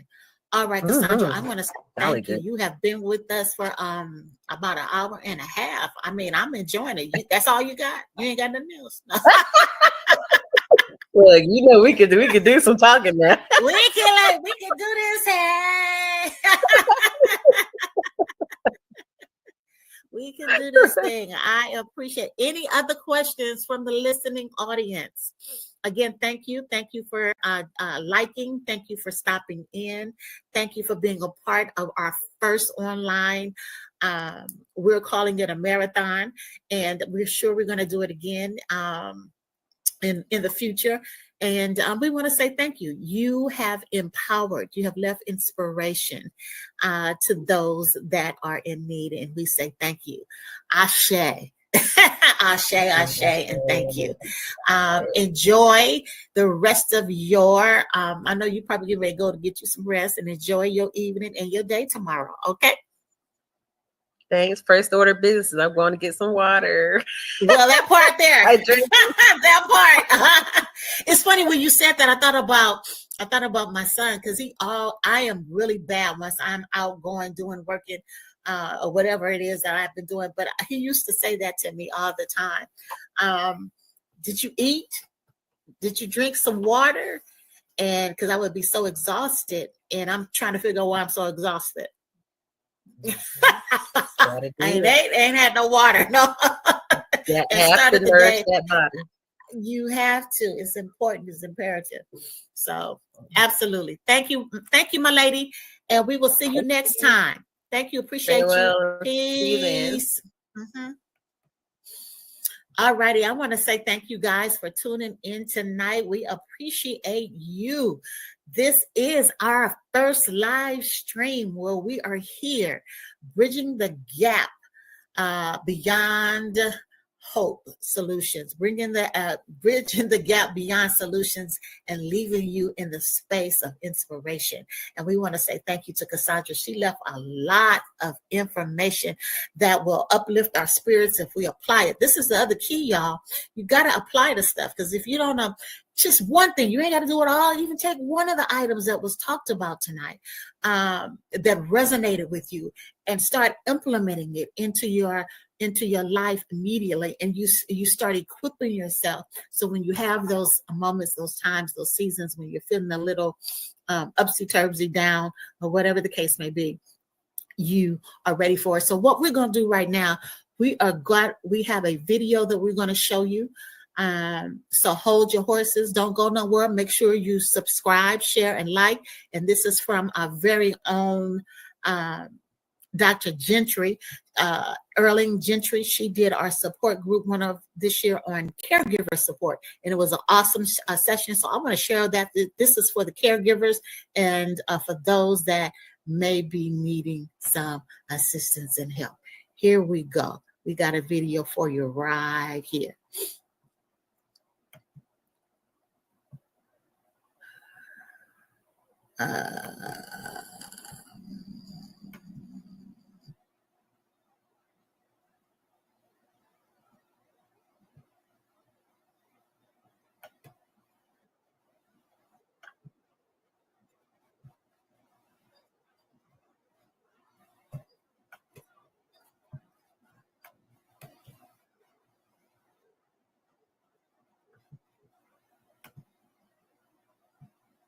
Uh-oh, y'all, I'm having a bit of a challenge here.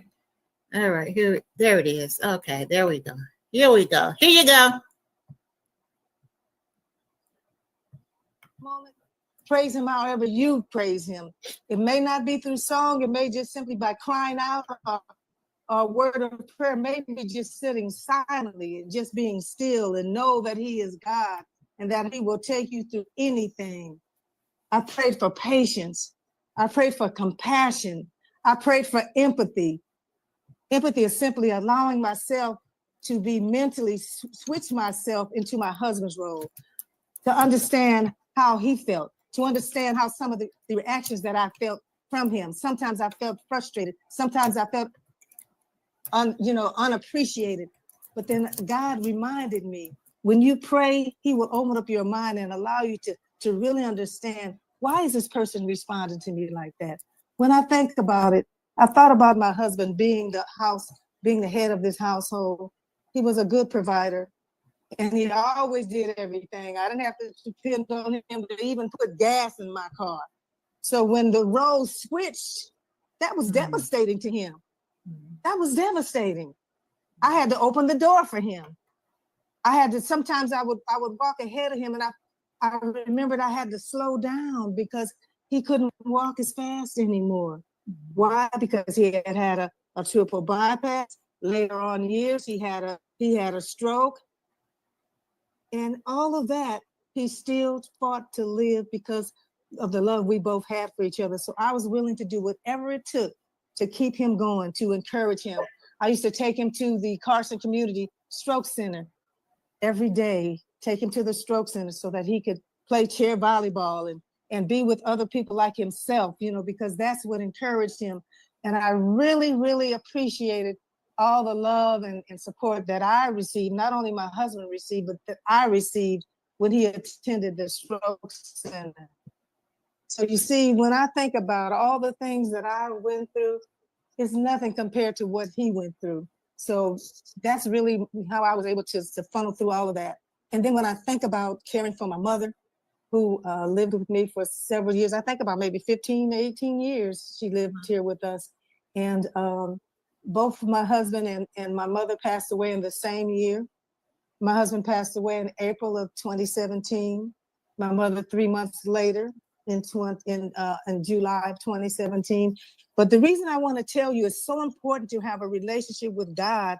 I'll never forget 3 days before my husband died, he was sitting on the side of the hospital bed that's right at the foot of my bed. And I didn't really sleep sound because I always was kind of checking on him. And he was sitting on the side of the bed. And I heard these words so clear in my mind. It was like, since I write poetry, I jotted them down. And the words were, death is a process. I said, okay, Lord, so what are you trying to tell me? 3 days later, Roy passed.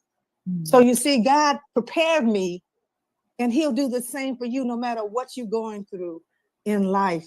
It's just, when I think about the goodness of the Lord, oh yes, I can shout hallelujah, hallelujah.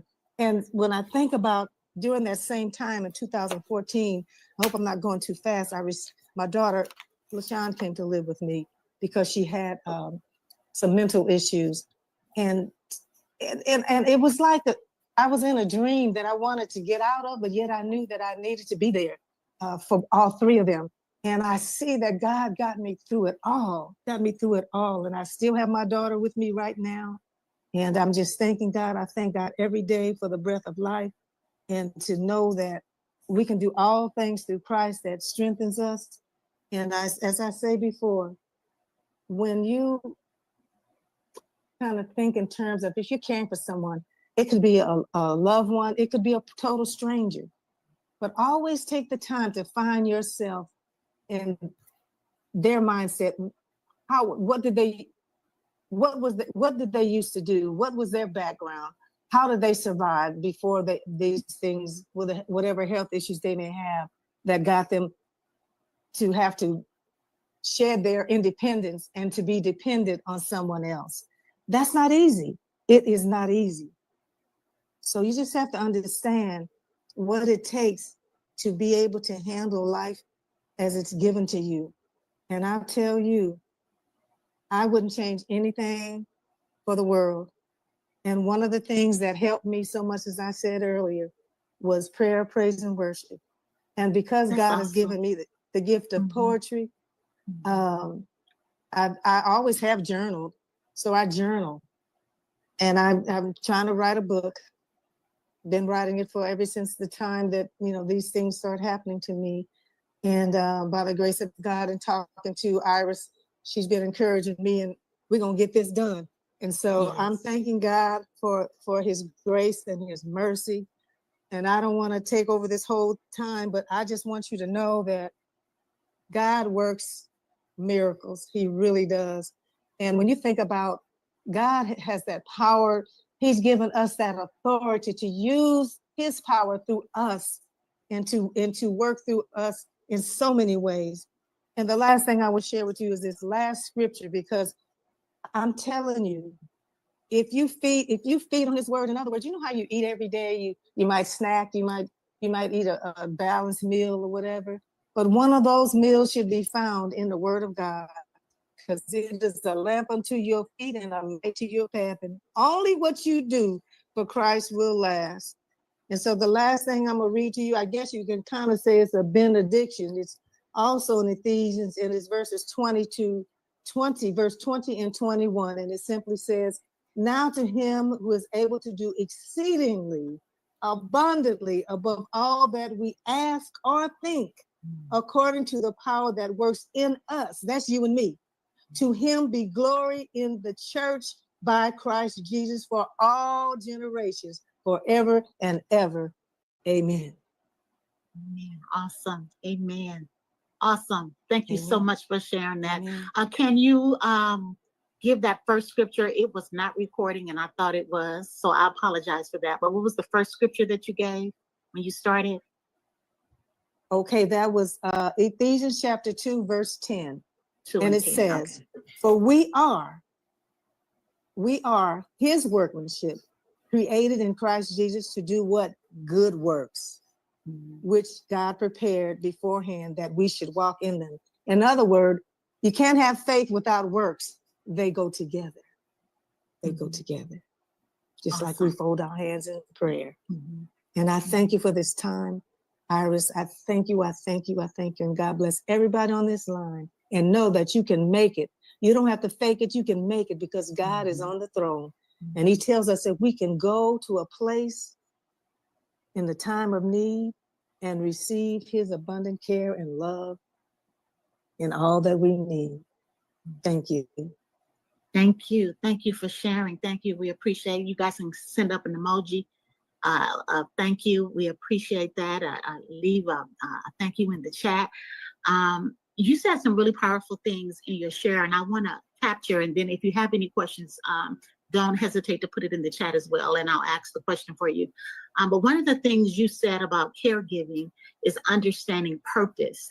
And so, but I would like to ask you in that understanding purpose in the time of frustration, because one of the, and you said something, I like how you ended that, how you don't have to fake it. A lot of times we think, particularly those of us that are Christian, we think that we have to fake it till we make it. And we are suffering on the inside. And we're thinking that we are not truly believing and trusting God, and we're having some guilt around that. When in fact, we are definitely spiritual beings having a human experience, but we have to get over it, or to get through it, we have to acknowledge it, right? Acknowledge that is there. So with that stated, when you say understanding purpose as a caregiver, what does, unpack that a little more. What does that mean? I know you did say you had to be able, there were times when you had to look, particularly with your husband, consider how he felt. And how he was a provider, and how he wasn't able to do the things that he normally did. So how did that impact you?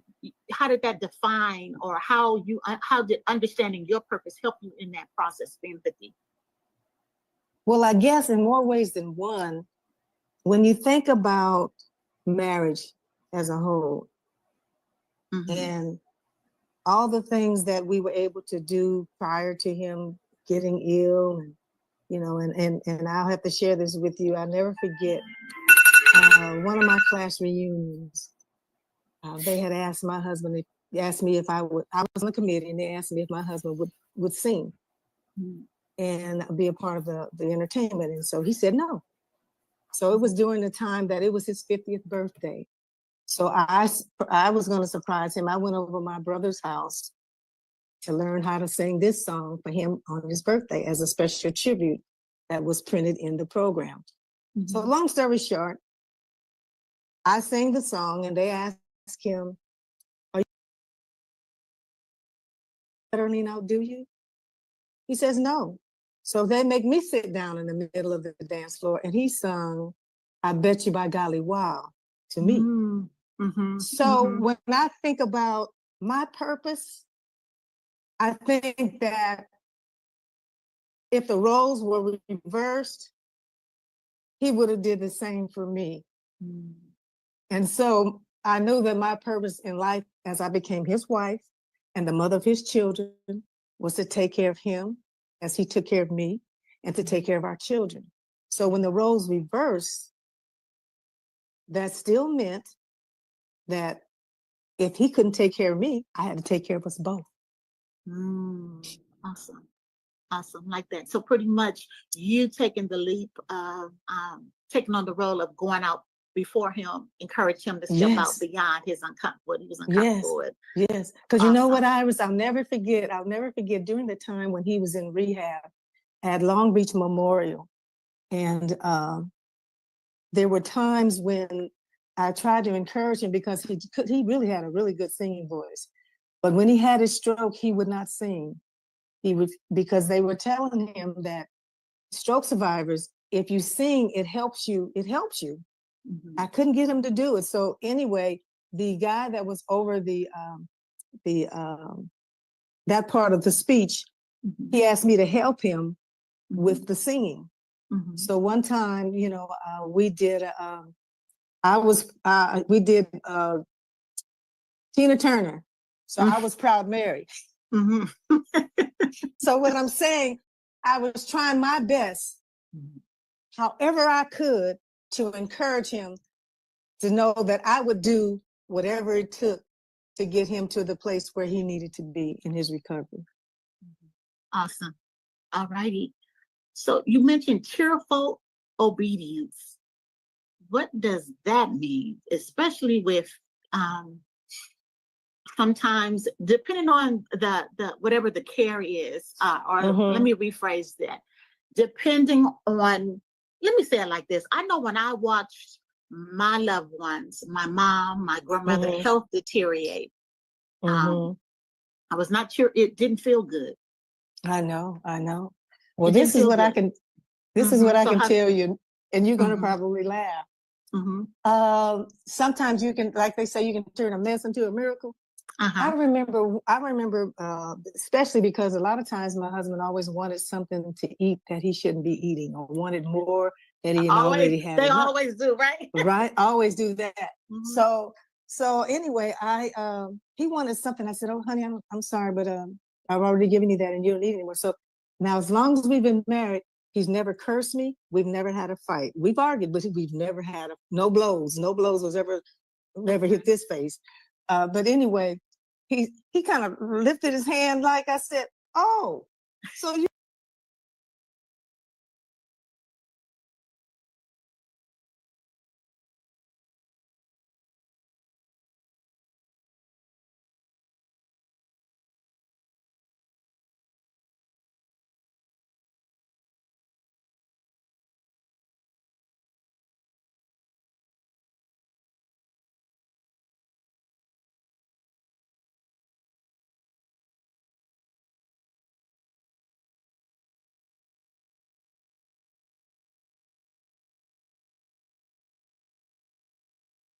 You gonna hit me? I said, "I tell you what, brother, if you think for 1 minute that I'm gonna let you hit me and I'm not gonna defend myself, you got another thing coming." Girl, he burst out laughing, and so did I. So that's how sometimes the cheerfulness comes in, because you kind of make it happen. Awesome. All righty, I like that. Don't forget, you guys, if you have any questions, don't hesitate to put it in the chat or any comments. You also stated that love, you made the distinction of love is exceptional and not a duty. I thought that was powerful. Can you elaborate on that?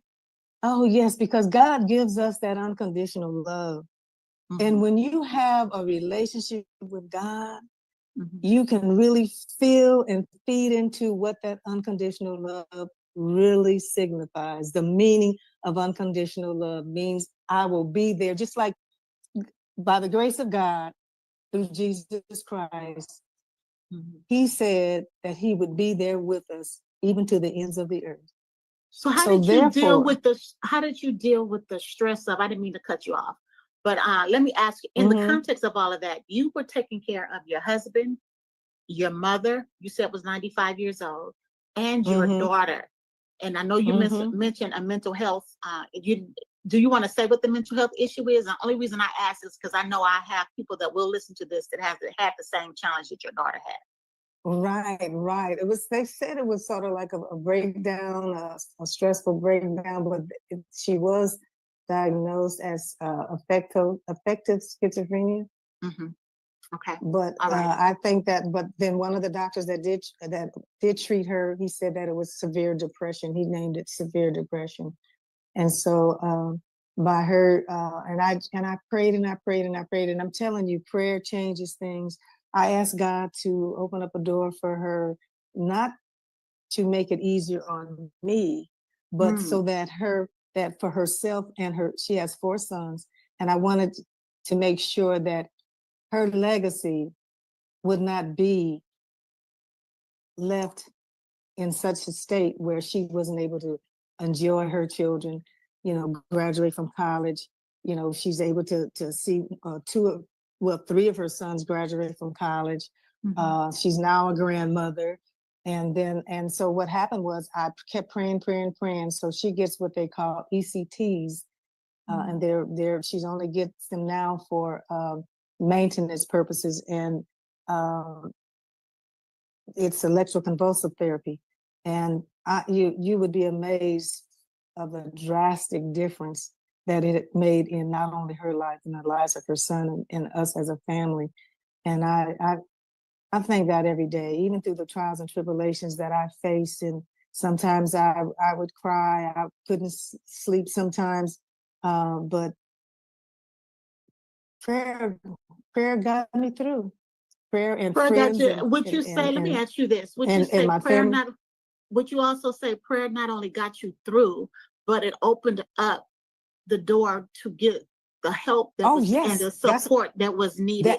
That's what I said. That's exactly what I thought you heard me say. I said through prayer, because just like I said, I prayed. I didn't pray like for it to make make it convenient for me. I wanted it to be something that she could get better for herself and for her boys. And so to see that God honored an unselfish prayer, I wrote a poem years ago. It's called "Suffer Not for My Own Volition, Not for My Own Self, but for the care and love of somebody else." And that's what we need to do more. When we pray for someone, don't pray because they're getting on your last nerve. Pray so that they can get their nerves together and so that they can get themselves together. Because guess what? When you pray that they get themselves together, guess what? It's going to be better for you anyway. That's good. That's good. So not a selfish prayer. It's back to that selflessness that you were talking earlier. Yes. The distinction between love is exceptional and not a duty. And so you pray a selfish act. That's powerful. So we're not looking at as a caregiver, although, so if I'm hearing you correctly, what I'm hearing you say is, as a caregiver for your loved ones, it wasn't about you as much as it was about you being the vessel and that God was working through. The conduit to support them in their journey. Awesome. And I would agree with you with that, as a matter of fact. I know that's what got me through, me through much. And some of those on the call today, and that will see this later, will say the same thing. But I also know that one of the things you talked about, you said it in the context of prayer, praise, and walking, writing, journal, and poetry. And those are all self-care. Those are things you did. That's what you did to take care of yourself. And sometimes I was not really realizing that that's what I was doing, but that's what God gave me to cope. That God gave me those coping mechanisms that I was able to funnel through and get through and be able to even say what I'm saying to you guys tonight. And one of the things that I'm looking back at this little journal that I read to you earlier, and this little caption, and let me read it to you. It says, "To give real service, you must add something which cannot be bought or measured with money, and that is sincerity and integrity." That's real. That's real. That's awesome. That's real. Sincerity and integrity. Has anything to do with the dollars and cents of it. And so what would you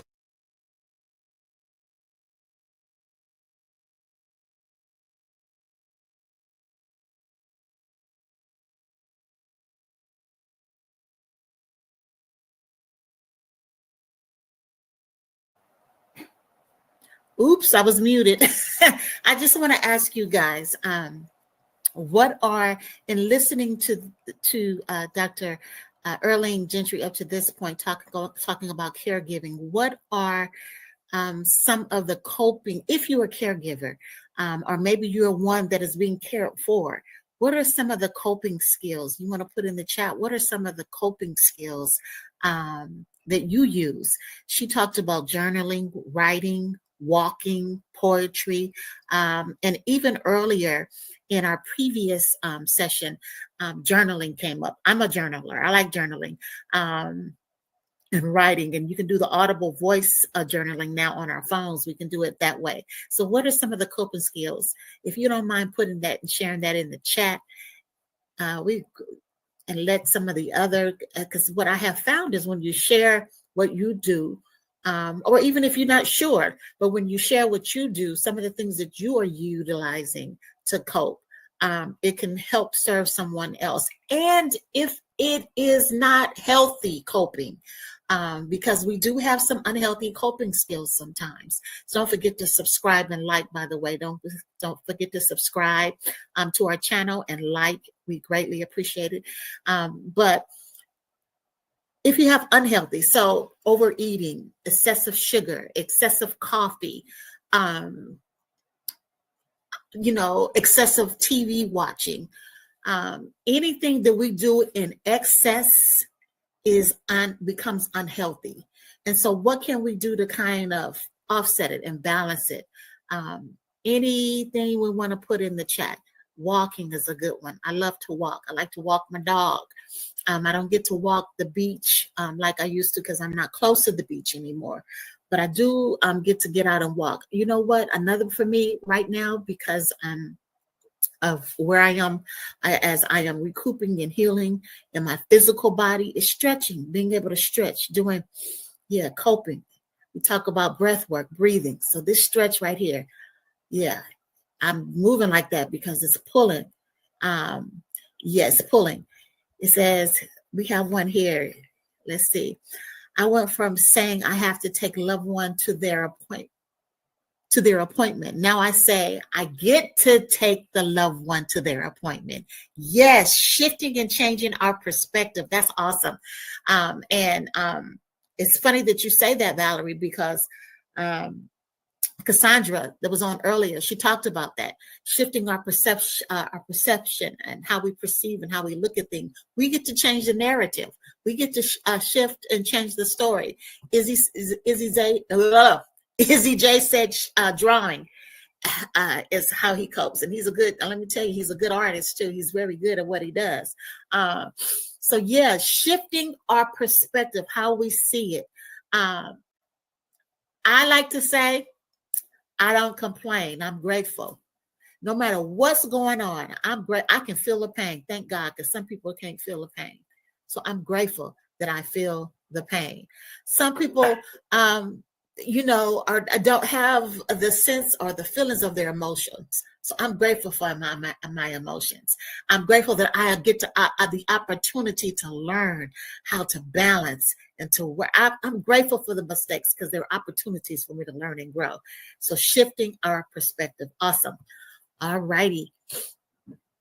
A different perspective. Okay, we're going to get right back into the video. Are you guys enjoying it? Awesome.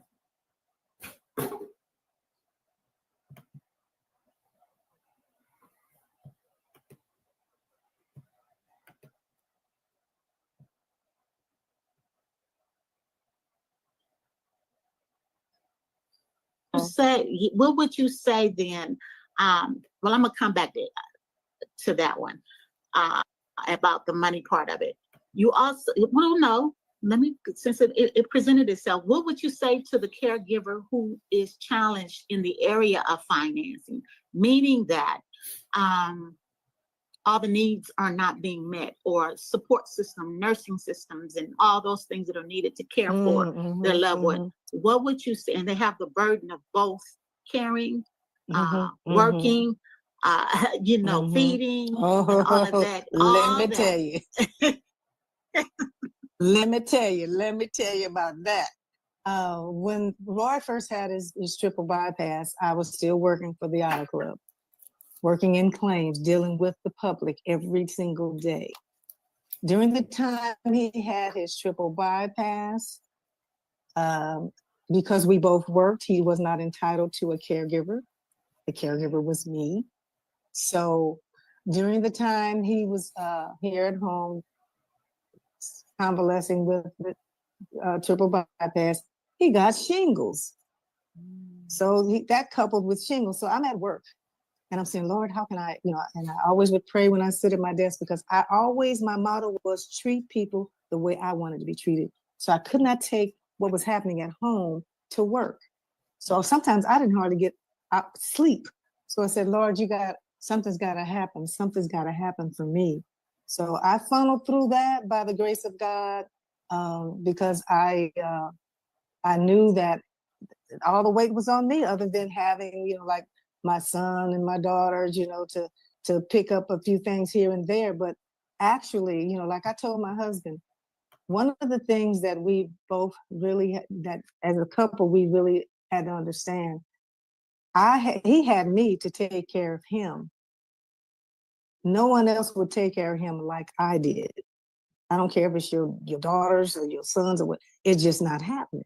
So one of my prayers, one of my unselfish prayers was, Lord, please give me the strength, keep me in a reasonable portion of strength and health so that I can take care of my husband first, because they tell us when you get married, you leave and cleave, your husband comes first. Yes, my mother did live with me, but my husband came first. Then I also prayed, help me, Lord, so I'll be able to take care of my mother who lived with me. I do have 2 sisters, but she lived with me, so you know the answer to that.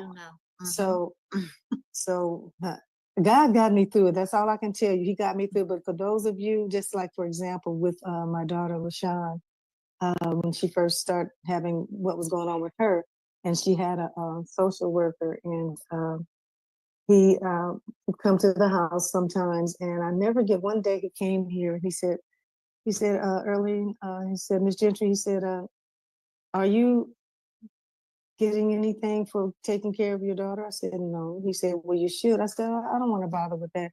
He said, I tell you what, he said, you're taking care of your husband, your mother, and your daughter. He said, you get the paperwork rolling, I'll come to your home and I will fill it out for you. So what you guys have to realize is when I keep saying stress in a relationship with God, when you're in need of something and you need doors to be open and you have going through something, if you trust and truly trust and believe, you shall receive. So just hold on to God's unchanging hand and do what you need to do. Go before the throne. Yeah, awesome. Thank you for that. I appreciate that. That is so powerful. Holding on and trusting God, unchanging hand, and remembering that God is, the Holy Spirit is in us. Yes. That's when we started this. We talked about our breath and the breath of God, that when he breathed in us, we became a living soul. And so that gave us, so we breathe life with our words and what we say and how we speak over our circumstances and situations.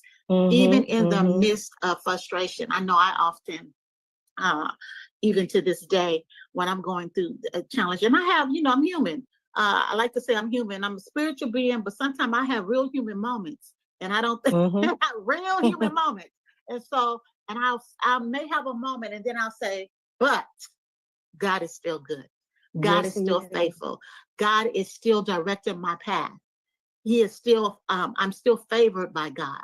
I still am in the right place at the right time to receive and give exactly what's needed in this moment and in this season. And so that is developing our personal relationship with God. So what I want to talk about is, you talked about death is a process. I know you stated that your husband, he's already he's transitioned, and your mother has transitioned. Let me just say, if you don't mind, can I tell your age? Oh yeah, I'm 78. I'll be 79 this year. I'll be 80 next year. This young lady here looks good. So she is well preserved. Let me just tell you, she is well preserved. She does not look her age on no shape, form, and got a hair full of hair, just glowing. No. Get out of here. And so that is the grace and the favor of God, of course. Yeah.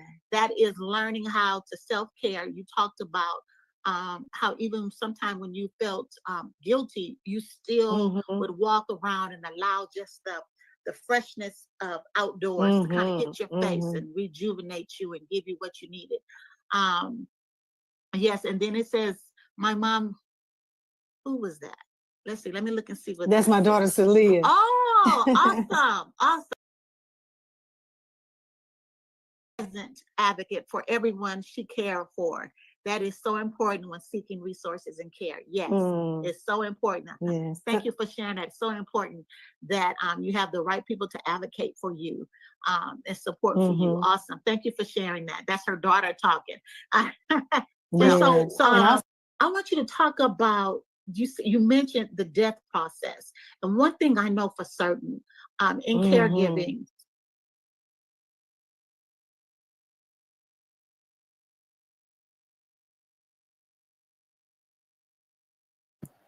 So, ladies and gentlemen, I want to ask you. She talked about, I don't know where my face went. Um, okay, I don't know what to do. Can you help me, Sunshine? But so you guys that are here, she talked about self-care, things we do to self-care. What are some of the things you can put in the chat? Please let me know some of the things that you do for self-care, I'm not sure what I did with my, oh, here it is. It must be getting late. Oh my God, you gotta laugh at yourself, people. Oh, that was funny. So, what are some of the things you do for self-care? What are some of your self-care resume or your things you do? We talked about, of course, coping skills, but the coping skills can be laced around self-care as well. So, what are some of your self-care things? And self-care is more than just getting your nails and feet done. Someone asked, because the buzzword has been self-care. And so when you're feeling overwhelmed, when you're feeling unappreciated, when you're feeling alone, when you're feeling unheard, when you're feeling sad, when those feelings and emotions come up unexpectedly, particularly around this time of year, holidays, when you may have had dinners and gatherings and get together, what are some of the things that you can do for self-care? Let me just say this is one of them. The fact that you have shown up and that you are listening here is an act of self-care. Someone says, I turn my phone off and do things I enjoy. That's a real one. I have learned to start muting my phone and turning my phone off and turning the TV off. Sometimes it's turning the TV off. Sometimes it's sitting on the patio and just sitting there and breathing. Reflecting, allowing myself to reflect, allowing myself to be okay with where I am and not trying to shift and change it and make it feel different. Allowing myself to feel what I feel. Yes, our tribe, Woman on the Grow. That's a good one, Valerie. Our tribe, Woman on the Grow, going with like-minded women. Yes, finding your tribe. That is awesome. That's good. Finding your tribe. Finding where you get fed, finding what uplifts your spirit, like-mindedness. So if it's a women's group fellowship, a men's group or fellowship, it can be some people go to church, it can be ministry, it can be a social club, it can be sorority, fraternity, it can be a girlfriend that you just go have lunch with, but something has to feed your spirit, because oftentimes what happens, particularly if you're a caregiver, we give, and we are on E, and we don't take the time that we need to rejuvenate and recharge our battery. The other thing that can happen is that we run our physical body down, right? So our physical body is ran down. So then our emotions become all over the place. And then we're not able to spiritually find that place, or we feel out of sync, right? Or we feel out of sync because we have ran our physical body down. And listen, I'm a witness. We can do it. It happens particularly when we're caregivers because we give, and caregivers are a caregiver includes parenting young children, homeschooling, taking care of disabled children. It includes, it may be a profession that you signed up for in the realm of caregiving where you're giving of yourself. And so you have to take that time to refuel. And so I like that, Valerie, finding your tribe. We have a tribe called Woman on the Group. Woman on the Group. Yeah, we grow and we grew. Woman on the Grow. And turning the phone off and doing things that you enjoy is another one. Reading. I have my reading that is, it fills my spirit, audible books. And then I have what I call my junk reading. Not everything is deep. Sometimes I like to read just for, enjoyment of a story. Including maybe it's a show, a specific show. Those are all self-care times where you have to just take for yourself. All righty. Good. Love it. All right.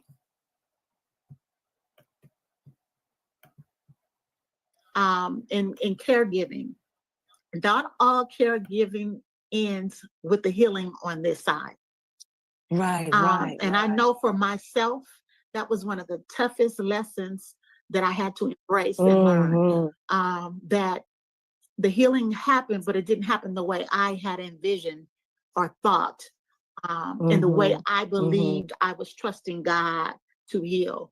And so you talked about that process and how we go through a process of preparation sometimes. So some may be on here and that will watch this.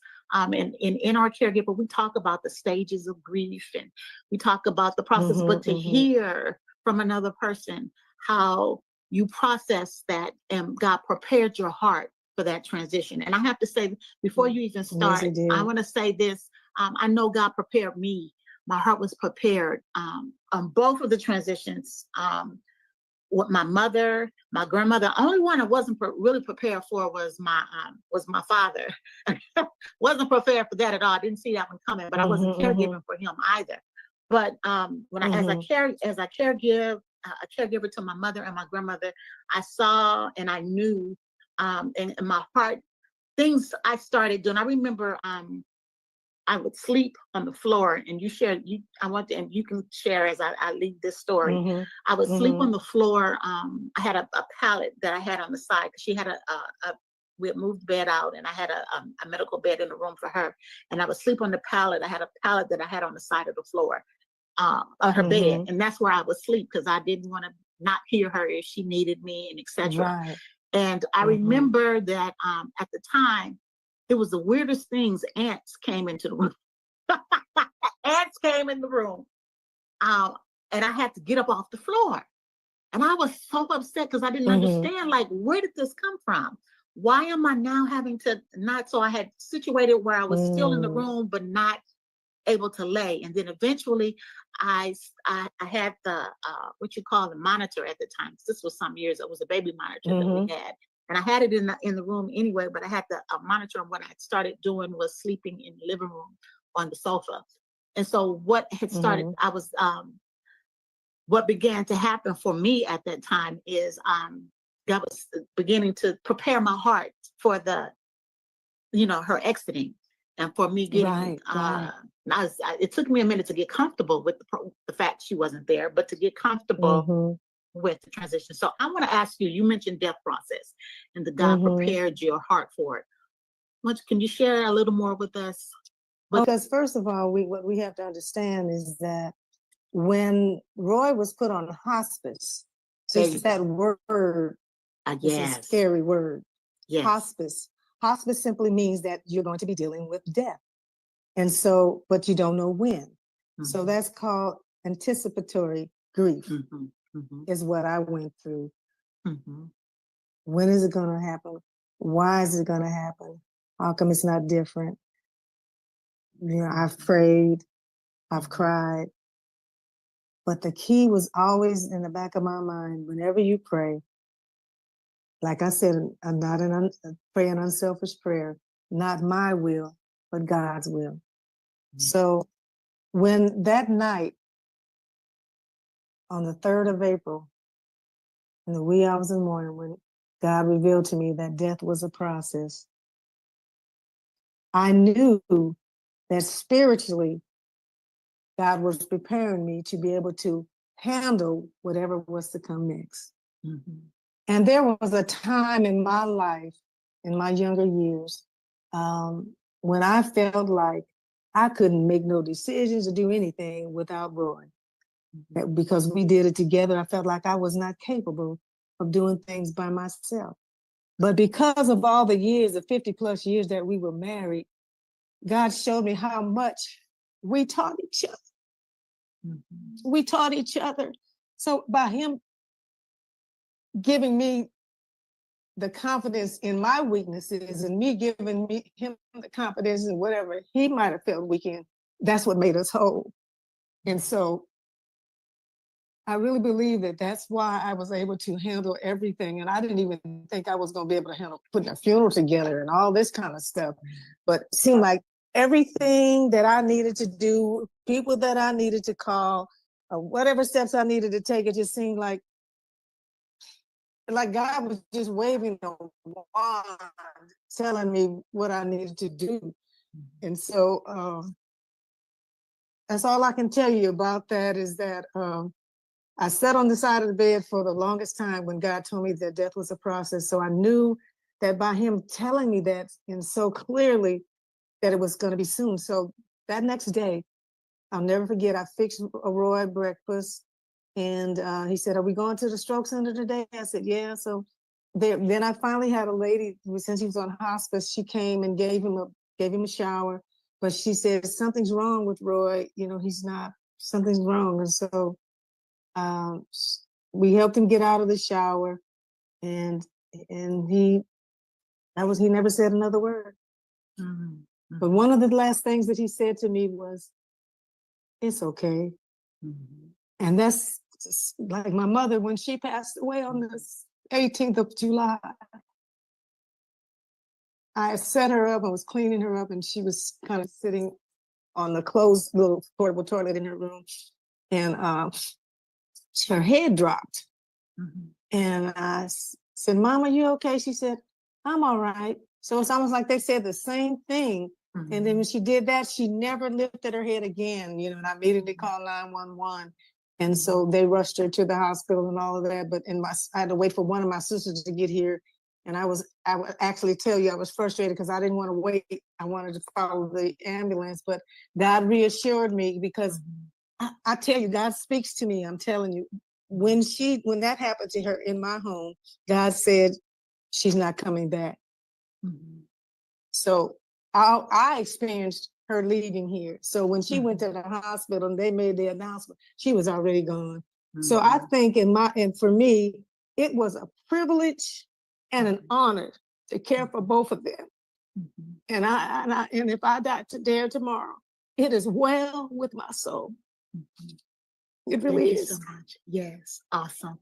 Thank you for your transparency and allowing yourself to share with us your journey, and share with us in transparency, share your emotions behind it, and share the power of God that keeps us. Got to have that relationship. Absolutely. Because we can, what I know for certain, many of you guys know that I have my master's in counseling, and I've learned all the therapeutic approaches, and I got all that. I understand that. I've been doing that for a while, even before I got the master's. And what it really boils down to is you have to have a spiritual foundation. I'm not telling you what, I'm not trying to put you and tell you what you got to believe like me. That's not what I'm trying to do.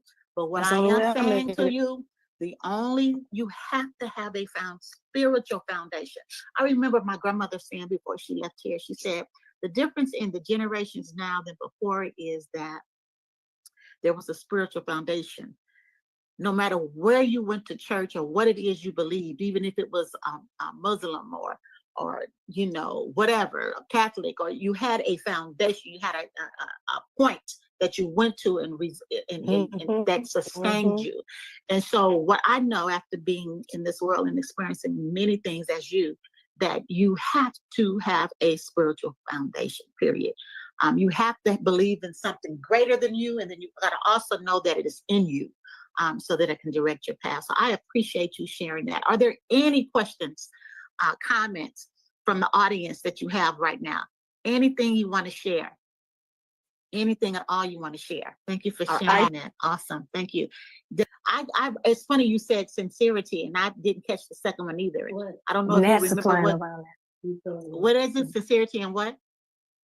Oh, I said sincerity and genuineness. Love is limitless, and selfless, and selfless, and mutual respect. I love that. Mutual respect.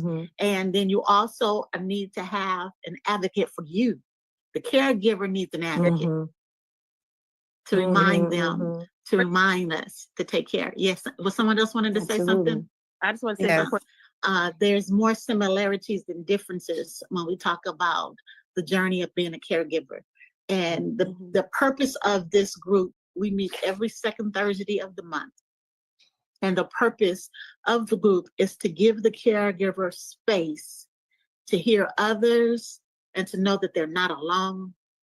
You are not alone, because many times you can feel alone by yourself, like nobody's there, nobody really understands. Where can you go? You know? And so when you hear and share and know that there's others that have walked through what you're walking through or is walking through what you're walking through, it gives some encouragement and inspiration to let you know there's hope. There is hope. Dr. Revan, I call her Dr. Revan. Dr. Revan, Earline, she has walked through the transition, the caregiving and transition, and also seeing her daughter. I know she mentioned to me that her daughter is doing much better. And she even mentioned in what she talks about her now, how her daughter is still with her and her grandchildren, but it's much better. And it's that relationship with a higher power, which I choose to call God, which I choose is the leader of my life, the Holy Spirit, that gives the strength and the wisdom of what to do. Is there anything else? Anybody else you want to put in the chat? Anything you want to say? I want to say thank you. We are right at 8:00. I want to say thank you to everyone that showed up tonight, for taking the time for yourself, taking this time for you to be fed in a different type setting online. I want to thank Dr. Revan Earline for sharing her story, and each and every one of you that showed up live, and those that will watch this after the broadcast. Good evening, everybody. I want to wait a minute. There we go. I still could hear it in the background. So are there any questions after hearing that dynamic share of caring, being a caregiver? I know that some are on here now that are caregivers, and there's others that will be watching later. Any comments, any questions, anything you want to share? So many wonderful nuggets of the journey of a caregiver. As a matter of fact, Dr. Earline has a book that's going to be coming out real soon. It's called A Caregiver's Journey, A Walk of Faith, coming soon, Dr. Earline Gentry. So stay tuned for that. We will be announcing the release date real soon. A Caregiver's Journey, A Walk of Faith. She is a poet. And so it is her story. I call her an alchemist, a word alchemist. She knows how to put those words together and where it penetrates and touch your heart. Is there any questions at all? Anything you want to share? Any thoughts? This is about you. This is about you sharing, expressing where you are, sharing where you are, your thoughts, your feelings. You don't have to show your face. You can just put it in the chat. And you might want to come on stage and you might want to share something on stage with us tonight. You're welcome to do that as well. We want to say thank you. Don't forget to like. Don't forget to subscribe. Don't forget to share. We are here for you. It is challenging being a caregiver. It's rewarding and it's a blessing. And what I know for certain as a caregiver, it is something about the wind of grace. The wind of grace. I'm going to call it the wind of grace, the power of God, the anointing that graces you to be a caregiver. It's a grace. Oftentimes I can think back when I cared for my mom and my grandparent, and I've cared for others, even as I was a homeschool parent for 6 years until my child got to the 6th grade. And the work that I do is caring for others. It's caring for their emotional, spiritual, and physical emotional, well, yeah, physical too, emotional, spiritual, and mental health. And so all of that is an act of caring and giving. And I have had to learn how to take downtown, and I'm learning. I don't always do it. This tonight, on Christmas Eve, is what some might call it, is about giving space and learning how to pause and taking an intentional time to refresh, to rejuvenate your battery. You can't do that. You can't do the work of caregiving without pausing. There's a grace, which is unprecedented and favor and grace and power to do the work that you do. I think about how it was 2009, June 29, 2009, when my mother passed. We had her services in July, and I didn't stop moving. I was elder in ministry. We had a conference coming up that July, and I had my counsel, my coaching business. I had, people that I was working with. I was on the go moving, and my son was 4 years old at the time. So I was popping, I was moving. I didn't miss a beat. We had our services, we buried her, and the conference, I think, was like a week or so after that.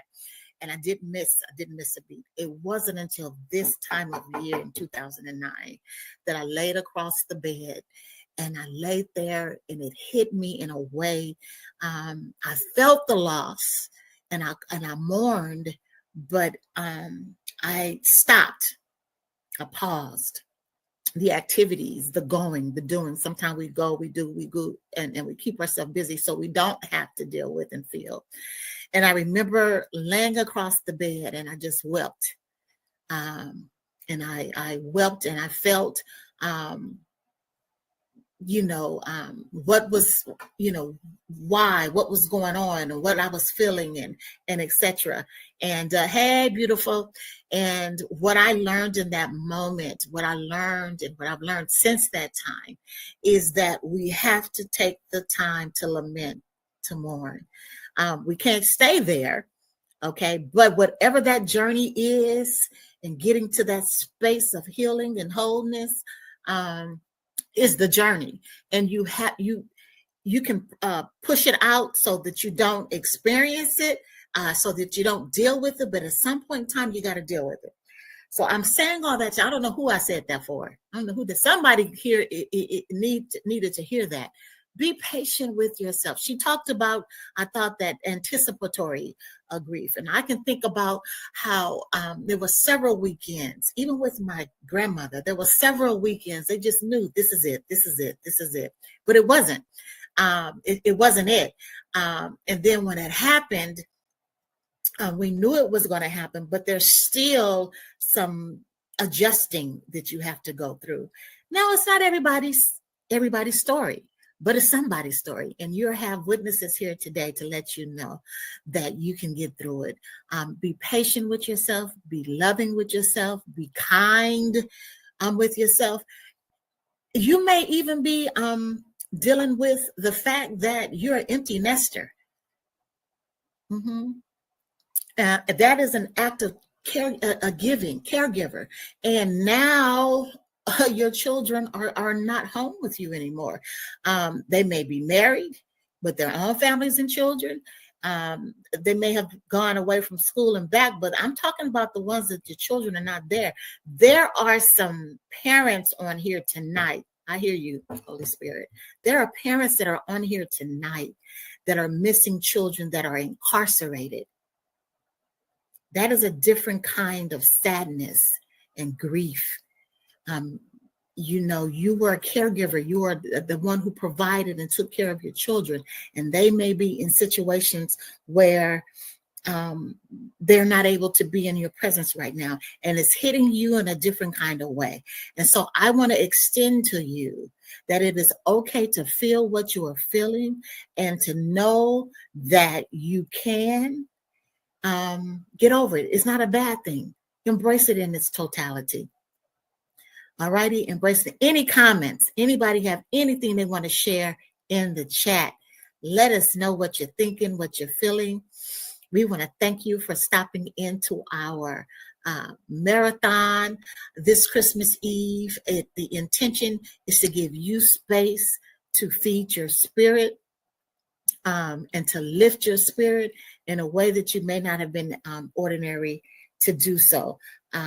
You may need it to just come and check out and get some space just before going to deal with others. So we're going to go ahead and finish out the video, and we'll be right back.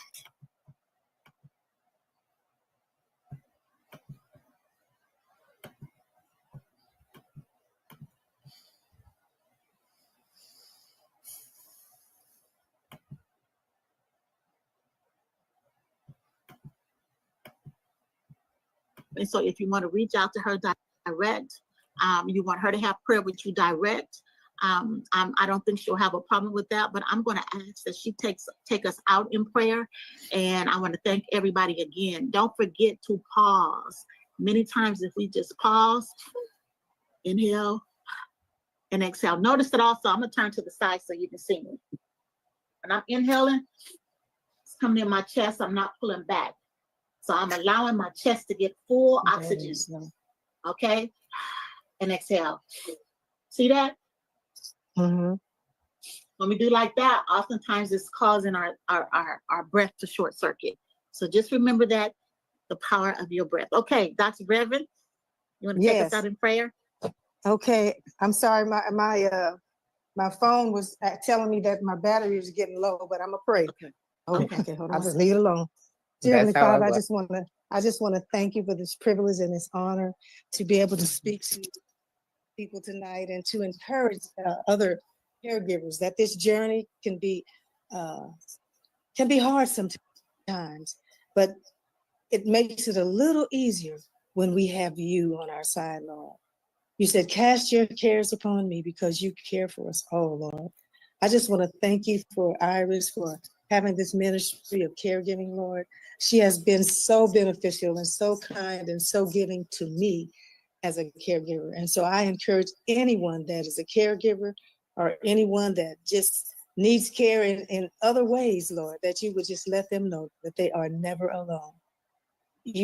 Because you walk with us all, Lord. All we need to do is that solid relationship with you, Lord. So I'm asking right now, under the sound of my voice, that you would bless everyone physically, spiritually, emotionally, and if anyone's finances need to be touched, Lord, I ask that you would do that as well. But Lord, never ever let them forget who you are in their life and who they belong to, because you are amazing, God. You are amazing. You are all that we need to get through anything that we will ever face in life. And we're thanking you in advance because we know that we are overcomers through Jesus Christ. Because he overcame the world. So together we can overcome challenges we have yet to face. In Jesus' name I pray. Amen. Amen. Our grief support is every last Thursday of the month. The last Thursday of the month, and you're welcome to come. We'll be continuing our conversation around hospice care and palliative care. She kind of touched on it tonight. Hospice care and palliative care. All right, God bless you, and we'll see you next time. Thank you so much for coming. All right, thank you. God bless you all. Thank you, Iris. Love you. Thank you. Love you too.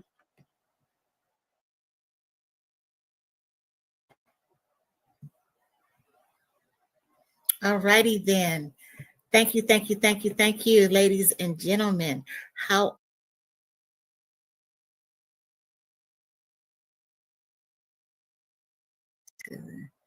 There we go. I'm doing this technology stuff here. Okay, what did I do? There it is. All righty, you guys. How y'all doing? How you feeling? We at midnight on the Pacific Standard Time and 3 a.m. in the Eastern Standard Time. And we are at 11 a.m. No, 2 a.m. on Central Standard Time. And, I don't know what we are in China and in Nigeria and Ghana, but we's here. All righty. Any comments, any feedback, anything you want to share, you want to leave with us to let us know what have you received thus far. For those of you that are still with us, that has been with us the entire time, what have you received thus far? We want to say thank you. Don't forget to subscribe. Don't forget to like. Don't forget to share. Don't forget to let people know that we are here. We are here and we are sharing hope. We're going beyond solution and we're sharing hope, a hope that will transform and shift the trajectory of your life in this season. Yes, it can be challenging. Yes, it can be difficult, but we are here to let you know that you are enough. You are enough. Any comments, anything you want to share with us in the comment section, I am looking for. We have another guest that is supposed to be coming on to share with you. Here we go. Wait just a minute. Hold on. Wait a minute. Let's see. What have you shared in the comment section? Is there anybody got anything y'all want to share in the comment section? Let's see. Hold on. Give me a second here. There we go.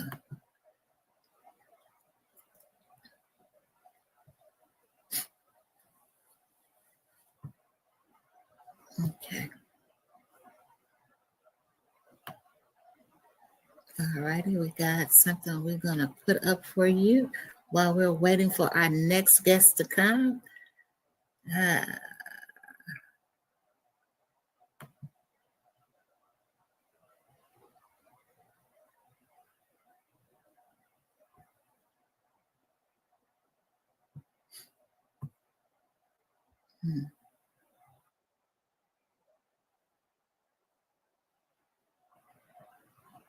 All righty.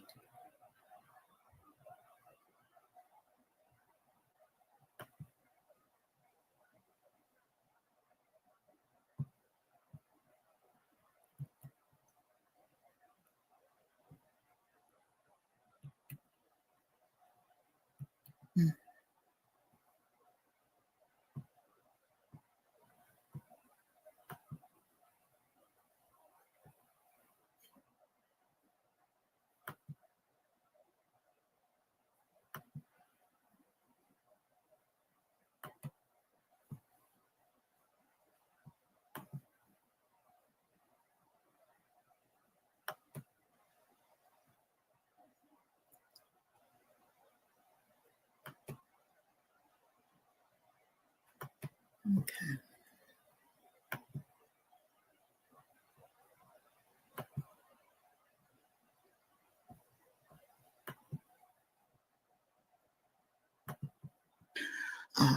Moment of gratitude and thanksgiving. We say thank you for this day, for this moment, for this hour, for this second. We say thank you for our breath.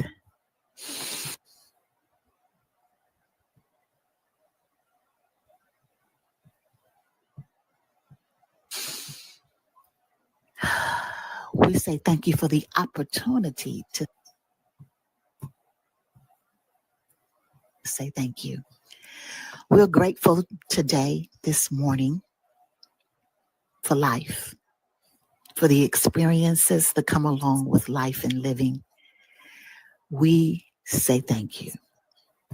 And so now I ask, as we inhale and exhale, inhale and exhale, for a double portion of peace, comfort, and guidance to those that are grieving in this season. Some, this is the first time they're without their mother, their father, their brother, their sister, their grandparents, their loved ones, their sons and daughters. And I'm asking that in this season, the journey of grief, of loss, of sudden change, unexpected change that has shaken the very foundation of some of those that will hear this prayer life.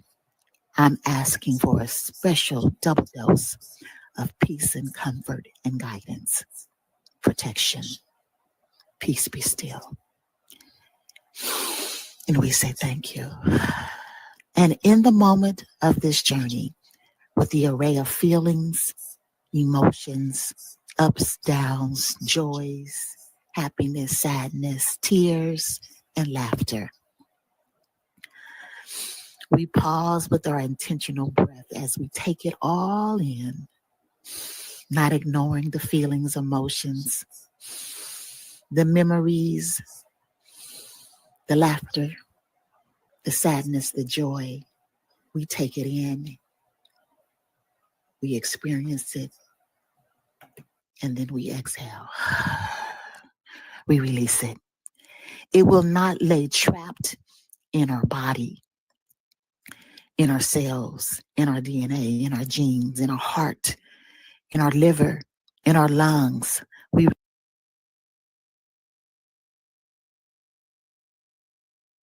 release the pain.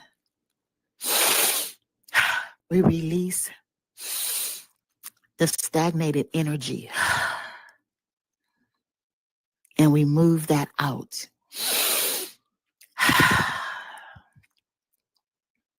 Through the power of breath. And we say thank you for this moment to be present and aware of our body, of our feelings, emotions, our thoughts, our surroundings. We take it in and we exhale. We lean in, and on the count of 4, we exhale. 2, 3, 4, exhale.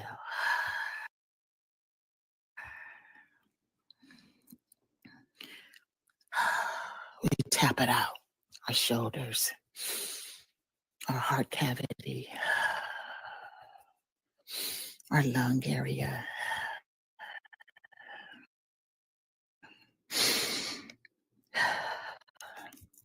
And we say, be healed from the inside out. Be healed. And as we move throughout the rest of this day, we remember that we are divinely created to create divinely. So we are aware, cognizant of the words that come out of our mouth, the thoughts that are arising in our mind, in our thinking. And we cast down out every idle, non-productive, debilitating thought. And we move into the energy of love, of peace, of joy, of clarity.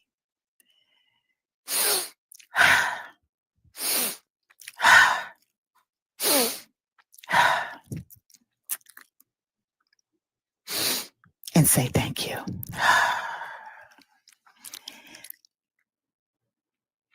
Remember, you are divinely created to create divinely. You are the very essence of God in the earth. That means you're not no junk.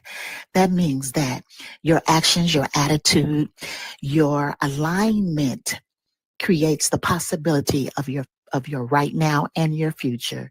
You have the power to shift your energy. And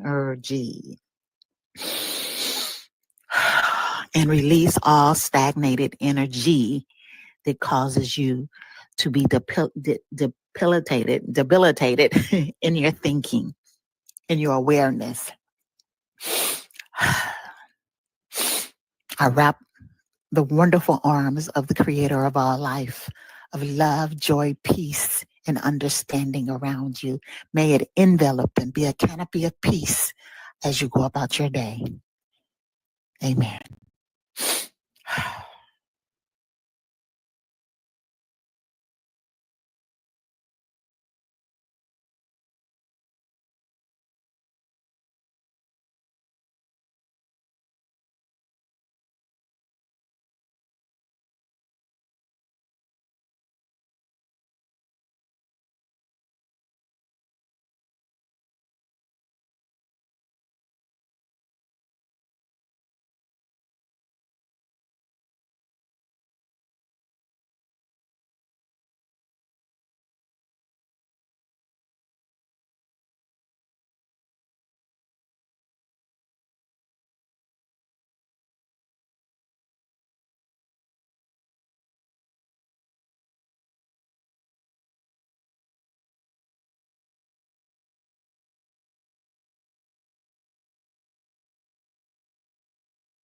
Okay, I'm back. Had a little technical difficulty, but I'm back.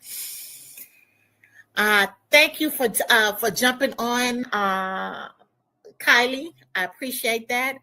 Where are you? I appreciate it. We send you love back and Merry Christmas to you as well.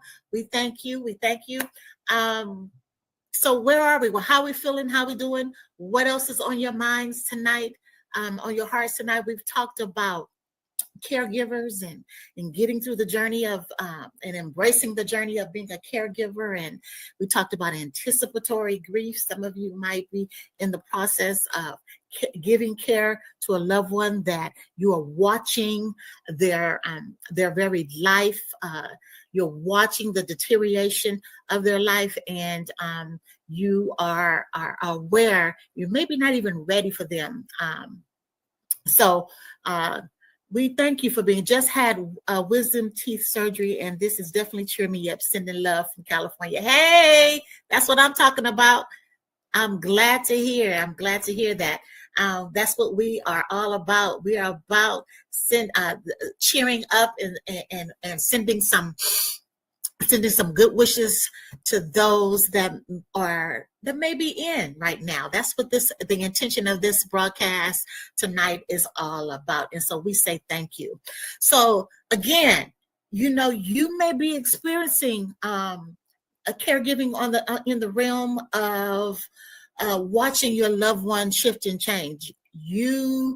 And you have, it's nothing that you can do about it, but just extend the love. And your heart, listen to that. You may be in a position where your heart is being prepared to embrace the transition of a loved one. You may have had a loved one that has already transitioned, and this is your first season without them. That's what that prayer was that we just had right before we came back up. And the prayer was to remind you that you are not alone. Any comments, anything anybody else want to share? We thank you for joining us. This is our first online marathon, and it is our intention to be a bridge of hope. Yes, beyond solutions. That's what we're about. The Center of Empowerment, as I have shared with you guys, www.coinpm.org. We are a nonprofit that focuses on destigmatizing mental health. And what that simply means is we offer services in the area of grief, loss support groups, individual family care, caregivers, trauma.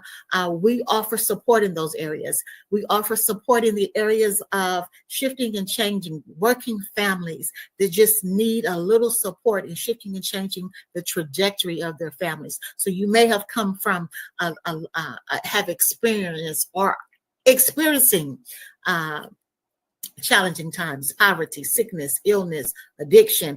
All those things may be going on right now, but we offer services, and if we do not have it, we can direct you in the right path to get what you need so that you can see a life much different than what you have experienced in the past.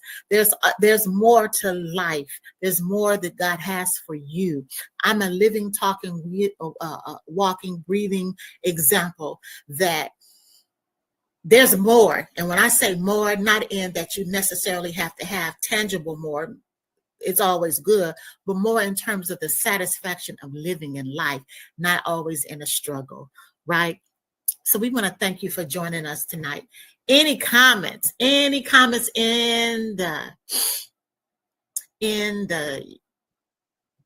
chat? Anything you guys want to leave, you want to share, you want to say in the chat? Before we move on, we did have another individual that was scheduled to come on. It looks like they're not going to be able to make it, and that's okay. Because what we know for certain that there are no accidents, right? There are only opportunities for us to grow and glow. So with that stated, we have another presentation that we're going to present to you right now. And we pray that it blesses your soul. I'm sure it will. Okay, so here we go. Give me just a second. All righty. Let's see. Here we go.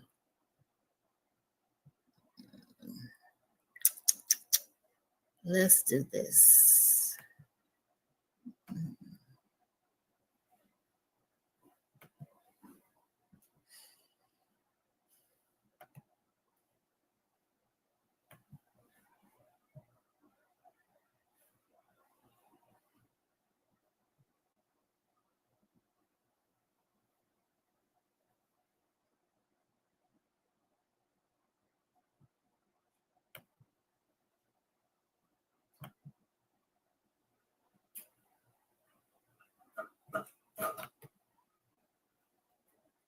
I know it's difficult. I know that sometimes things just feel very overwhelming. And if anyone understands that, that would be me. I understand the feelings of grief, sadness, disappointment. Um, and I want to say thank you for joining us this evening. I am in my car because I had to bring my son to a game that he had this evening. But I wanted to make sure that I was available for those of you that wanted to hear, share, and or just be in the space of for whatever it is you might be feeling, whatever it is you might be going through, whatever is coming up in this moment. I just wanted to offer you a space of safety.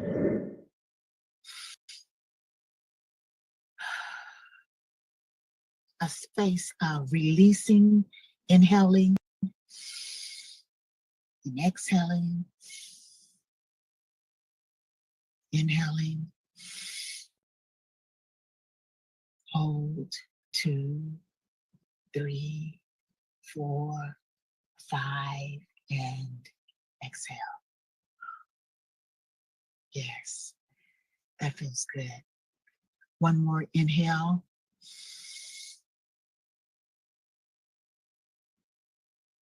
Hold, 2, 3, 4, 5, and on 6, we're going to exhale through the mouth with a sigh. 6. Yeah. You know, many times you hear in advice, or we talk about the process of grief as if there is an end date. And so the quote of 5 stages of grieving, and then we have 7 stages to that has been expanded to help us understand that the journey is ongoing. It's ongoing. What I've come to understand is that I don't have to be thinking about those loved ones that are close and dear to my heart. I've come to understand that my DNA knows when it's their birthday. My DNA knows when it's the time that they transition and left this life. My DNA knows it. And there are times where I'm wondering, why am I feeling a certain way? And it's ironic because I can also ask family members and we'll be talking. We're like, I don't know what this is today.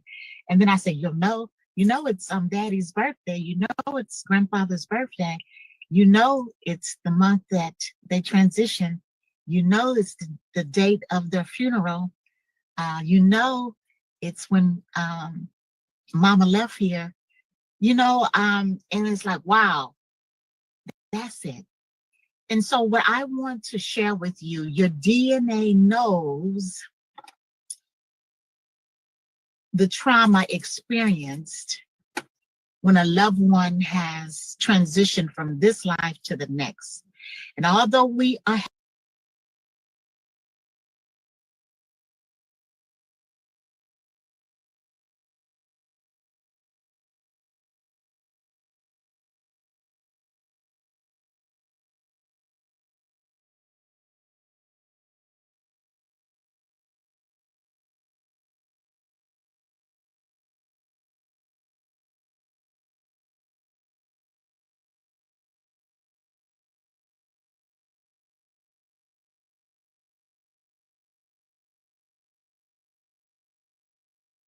have an understanding, depending on what your beliefs are, that they're in a better place. They're no longer in their pain and suffering. If it was illness, if it's a sudden death, and you did not have an opportunity to say goodbye because it wasn't expected, it wasn't anticipated, it wasn't supposed to happen. That's a different kind of sting, a different type of experience. But it's painful and it hurts all the same. I want to share with you is that it's okay wherever you are, whatever you're feeling. Your tears are the healing waters of your soul. Your emotions are the love notes of your memories. And your moments of heaviness is to remind you that you still have work to do. And that work is being present to your breath, to the power of your breath. Because no matter what, life is still moving forward. Although sometimes it feels like it's stagnated. Sometimes it feels like you're not moving. I want to remind you that even in those moments of stillness, of the feelings of stagnations, the feelings of heaviness, the feelings of some of depression, some of sadness, number one, it's okay to reach out for help. Counseling is not a bad word. And number two, it is okay to feel what you feel is not abnormal. It is not abnormal.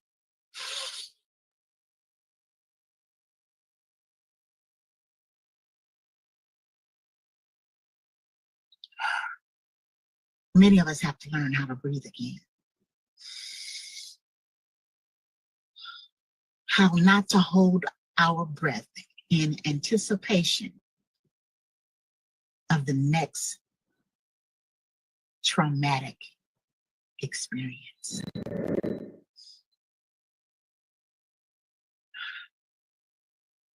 To allow us to be present to the love of our loved ones, the memories that we hold dear, the cherished wisdom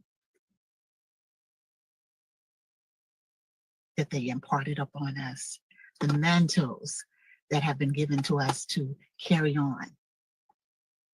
I want you to know that it's okay.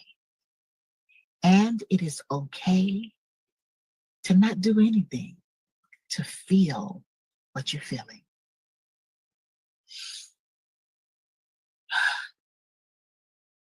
God bless you. May the creator of all life remind you that the gift of breath, the gift of life, the gift of experiencing grief, of knowing that you're not abnormal, and that the trauma sometimes behind the experience. You know, grief is also associated with the loss of relationships, marriage, friendships, careers, lifestyle changes. There's a journey and there's an experience of grief because there is you've lost something. It's changed, and 10 times out of 10 is not returning to be the same, and nor should it. We should not want to remain the same. Some relationships have to die so that they can live, because how they were birthed in the spirit of brokenness. They were birthed in the spirit of unaware, not being fully aware, fully present to self and the power of God in us. And so when we birth in those spaces, we birth prematurely sometimes. We give life to situations that pushes and pulls us in the direction of learning to be present and to honor the breath that's been given to us, honor the life, the divine creative force that's been given to us through our breath, and through the spoken word. When you speak a word, you're breathing life, you're eating life. So what are you feeding your spirit? And many times the relationships, be it family relationships, friendships, business relationships, many times they're birthed prematurely or it's not in a healthy environment. I know when I was pregnant with my son, I had what they called gestational diabetes, which meant that during the time of pregnancy, I had diabetes. I didn't normally have diabetes, but during pregnancy, I had diabetes. And sometimes, so I had to be very conscientious of what I ate, what I ingested. I had to be it was a high risk pregnancy. So I had to be very conscientious of the stress levels that I allowed in my space. And many times what happens is in relationships, when they shift, when they change, when they grow, when we outgrow, when we move in different directions, we feel a loss because what once was no longer exists. And it's familiar, although it may not be healthy. It's familiar. And we know what to expect, although it's not healthy. And what oftentimes happens is grief will cause us to grow. It forces us to grow. It pushes us to grow into the divine creation, the divine appointment, the divine purpose that we have. I hope something that has been said to uplift your spirits, encourage your heart, and remind you that right where you are is where you're supposed to be. Allow the healing flow of your tears and the breath that has been given to you.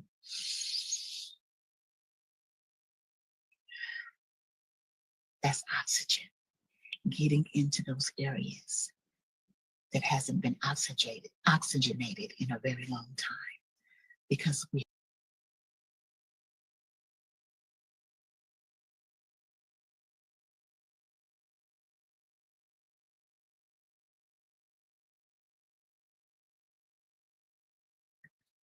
think might happen. Let it go. And bless you. Peace.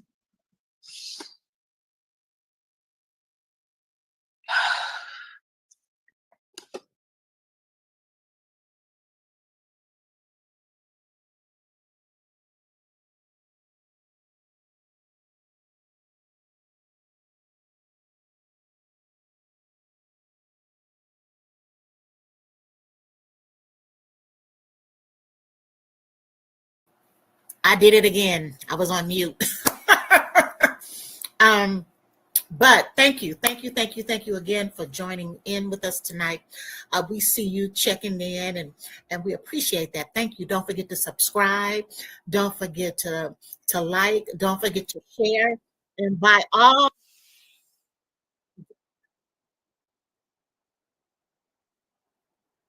know what you're thinking and how you're feeling. We appreciate you.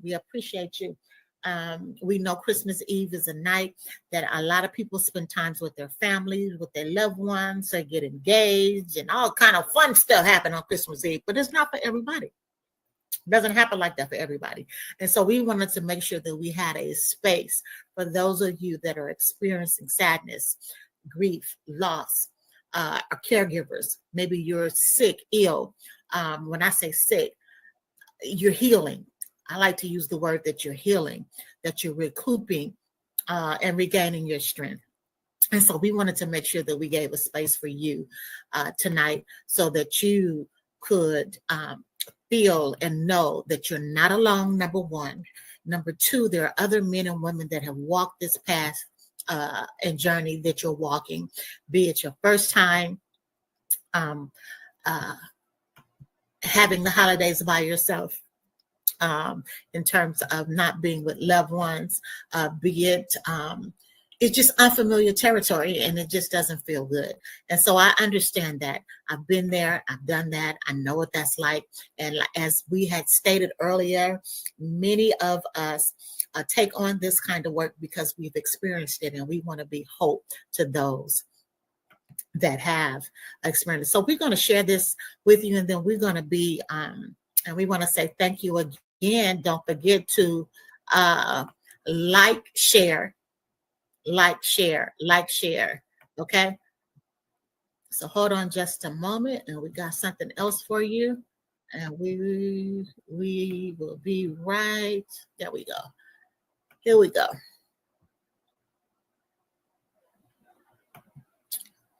Don't forget to subscribe, like, and share.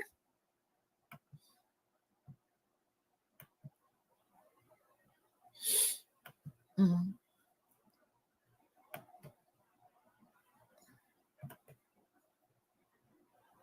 So this we're going to show you. We're expanding on the topic that Dr. Cassondra Jackson talked about, and that was finding gratitude. So here you go. Enjoy.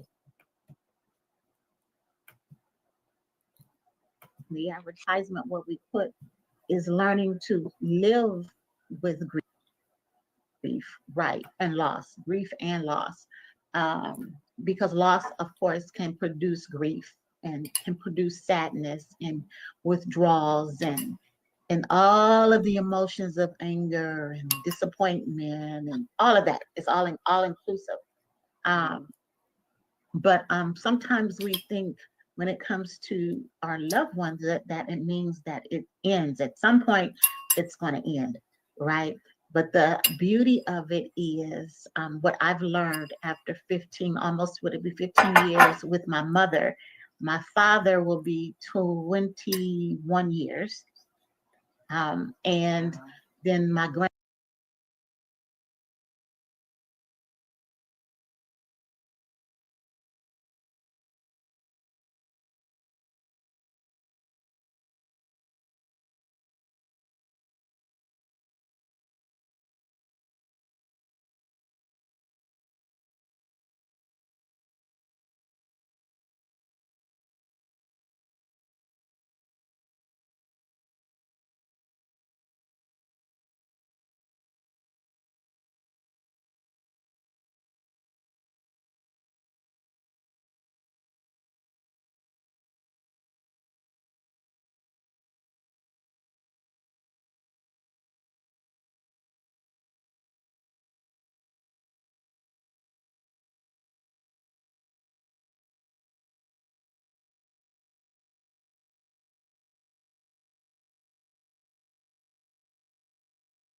grandparents is 9, and my grandmother's 9, grandfather's 10. So it's just bam, bam, bam, bam. I got, bam, bam, bam, bam. So after a while, it can sometimes feel traumatic, right? It's because it's like you're constantly on a roller coaster with your emotions. And even if it's not a loved one, it could be career, relationship, for me, a marriage, going through divorce, empty nesting. My son is in college now, adjusting to that, right? Had to end up selling my home. I didn't want to, but as the divorce all worked out, I was, as after I fought everything, and I'm sharing this to talk about the different stages of loss and grief. Yes, go ahead. I had to deal with that, and then feeling guilty and displaced and homeless, and the whole gamut of feelings that we go through. And it can be very traumatic. It can bring up a lot of uncertainty, tears. But the beauty is it's part of the price of love and joy. Yes, it's all a part of the process, most definitely. Yes, and just think now that you've gotten to the other side, what does that feel like, Iris? I know you're still grieving your parents and your grandparents and your mother and your father. But now that you have made some hard choices and that you have gone through them, you've gotten to the other side of the start of the process, I should say, or maybe the middle of the process. Certain parts of it, like the book that's the conclusion of the 3-part series, Your Marriage. I mean, that's finalized. Empty nesting, that portion of your parenting is finalized. So by that's what I meant to the other side of it. Yeah. It's an excellent question. Excellent question. And what I am learning, and what I'm experiencing is learning how to let go, really understanding. We hear the words let go. And oftentimes it's like, okay, so what does that really mean? What does it mean to let go? Let go of what? What else am I supposed to let go? What else am I supposed to do? There's nothing else here.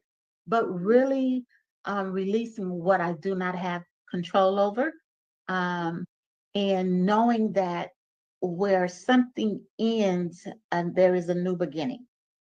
So there's a fresh start. And though that ends, and the ending of one thing doesn't necessarily mean that it's bad, good, whatever. It just means that no longer exists.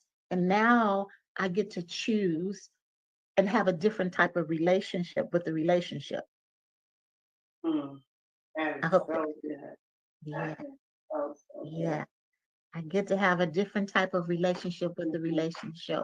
So I get to have a different relationship with my child, who's growing and into adulthood, and though as a mother we always are concerned, and that is not going nowhere, but really believing that the foundation is there, right, and trusting and the protection as it pertains to his father and my former husband. That relationship has ended, and now I have a new relationship, and that new relationship is I put myself first and I don't break my boundaries. Praise God. Yeah. I don't betray myself to be in relationship as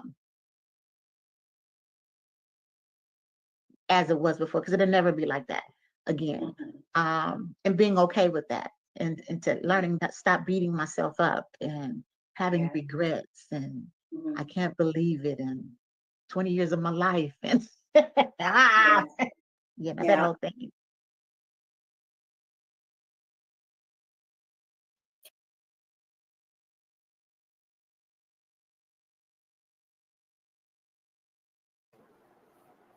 Wait just a moment. Give me a minute.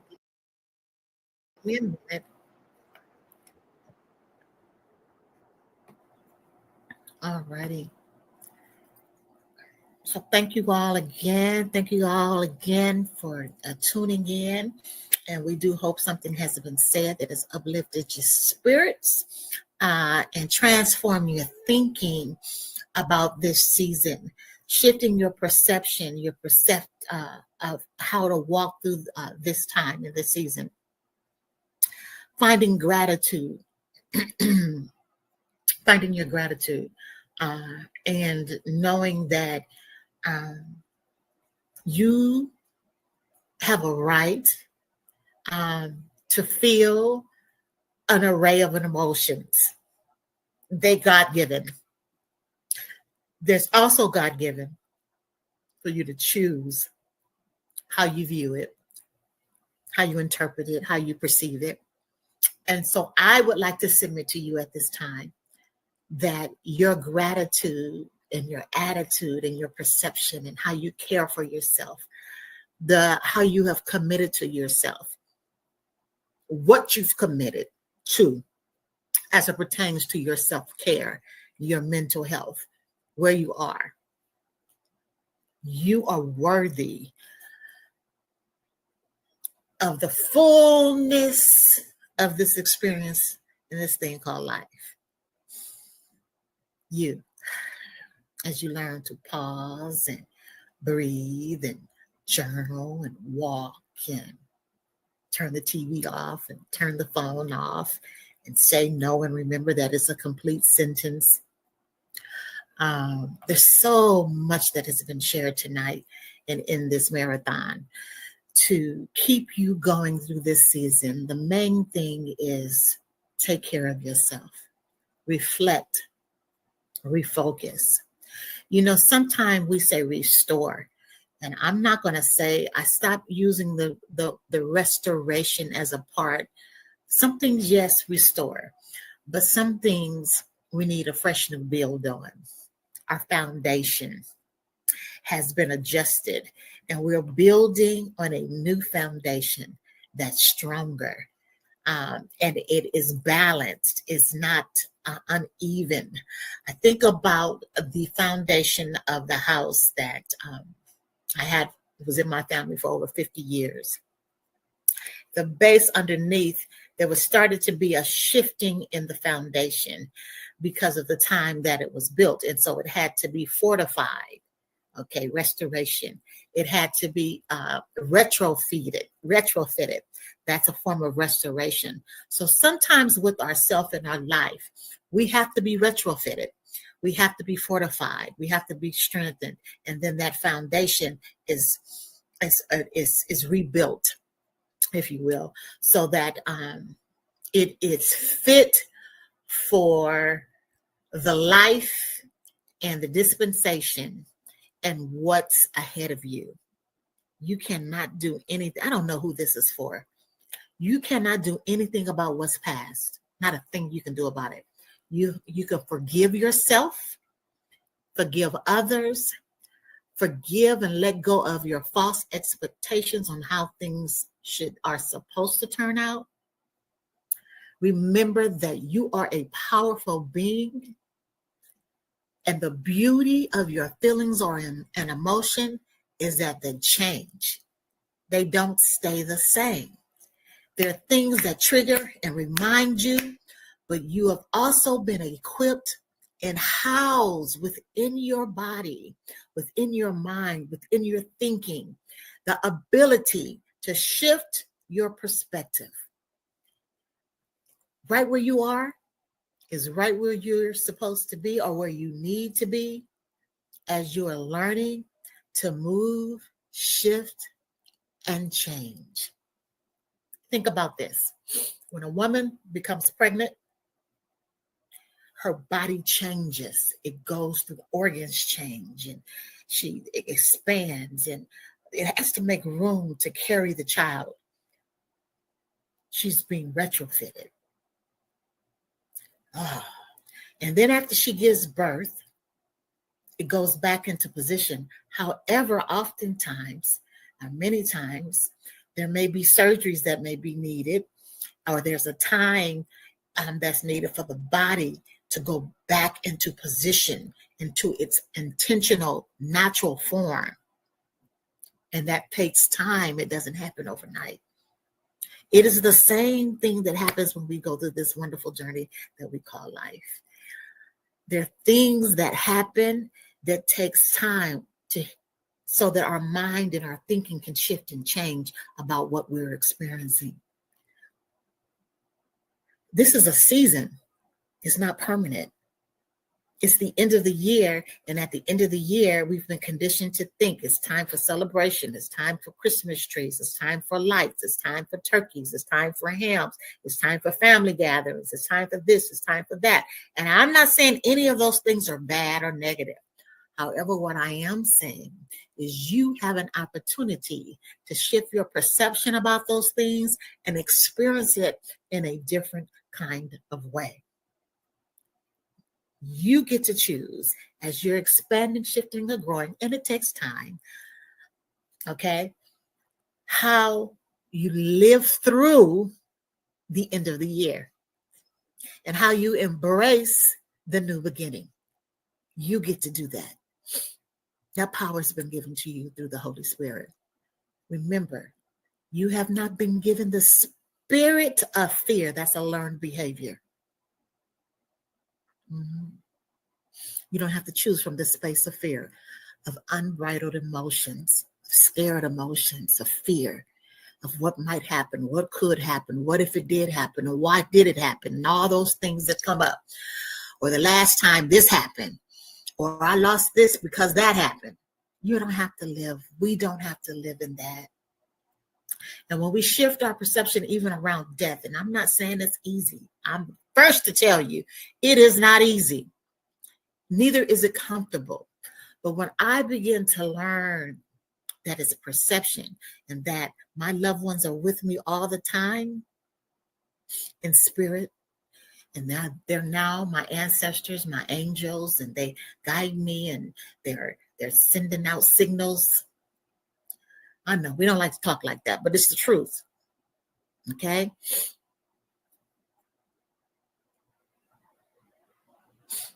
If you're listening to this right now, this is something that you needed to hear. It's time. It is time to shift. It is time to grow and expand. It is time to say no to what is not working, what is not healthy. Or maybe it's working but not healthy. It's toxic. Hey, and I've learned something about ourselves, our genes. What produces the dis-ease in our mind, in our body, in our heart, in our thinking. We have been given the ability to heal from anything,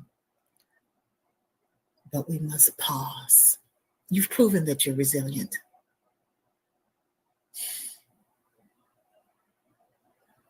Ask yourself what you're afraid of. Why are you afraid of the pause? Why are you afraid to jump off the merry-go-round? Why are you afraid to stop? Why are you afraid to feel and allow the tears to run down your face? Why? And what has caused you to see it as a negative and not a positive? To see it as an ushering in to a fresh new beginning that allows you to live in the fullness of what the creator of all life has granted for you in this season. In the face of what appears like lack, loss,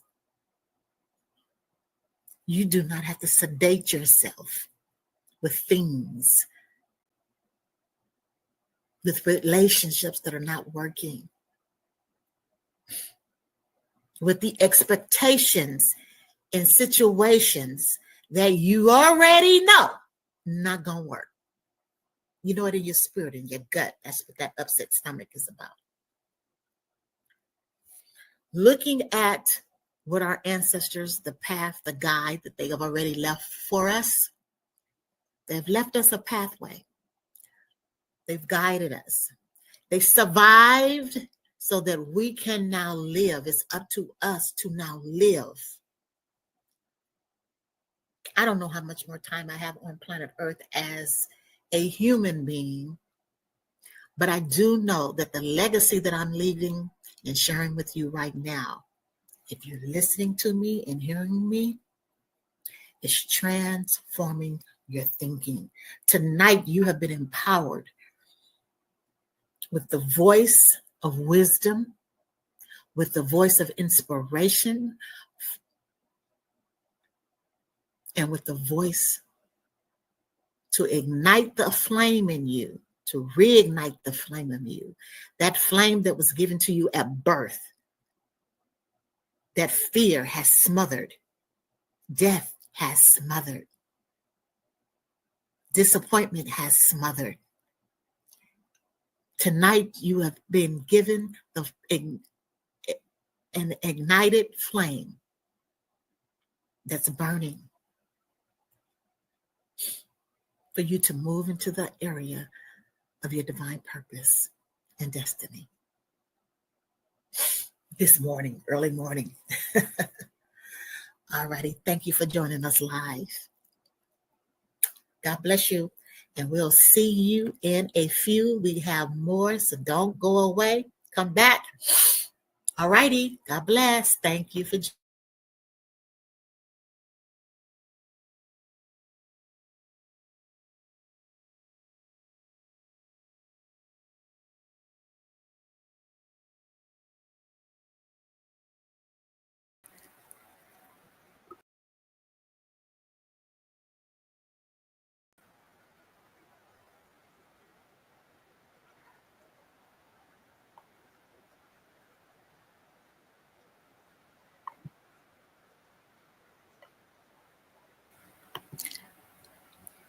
So we want to say thank you for joining us this evening. I hope that you can hear me. It doesn't look like the thing is moving.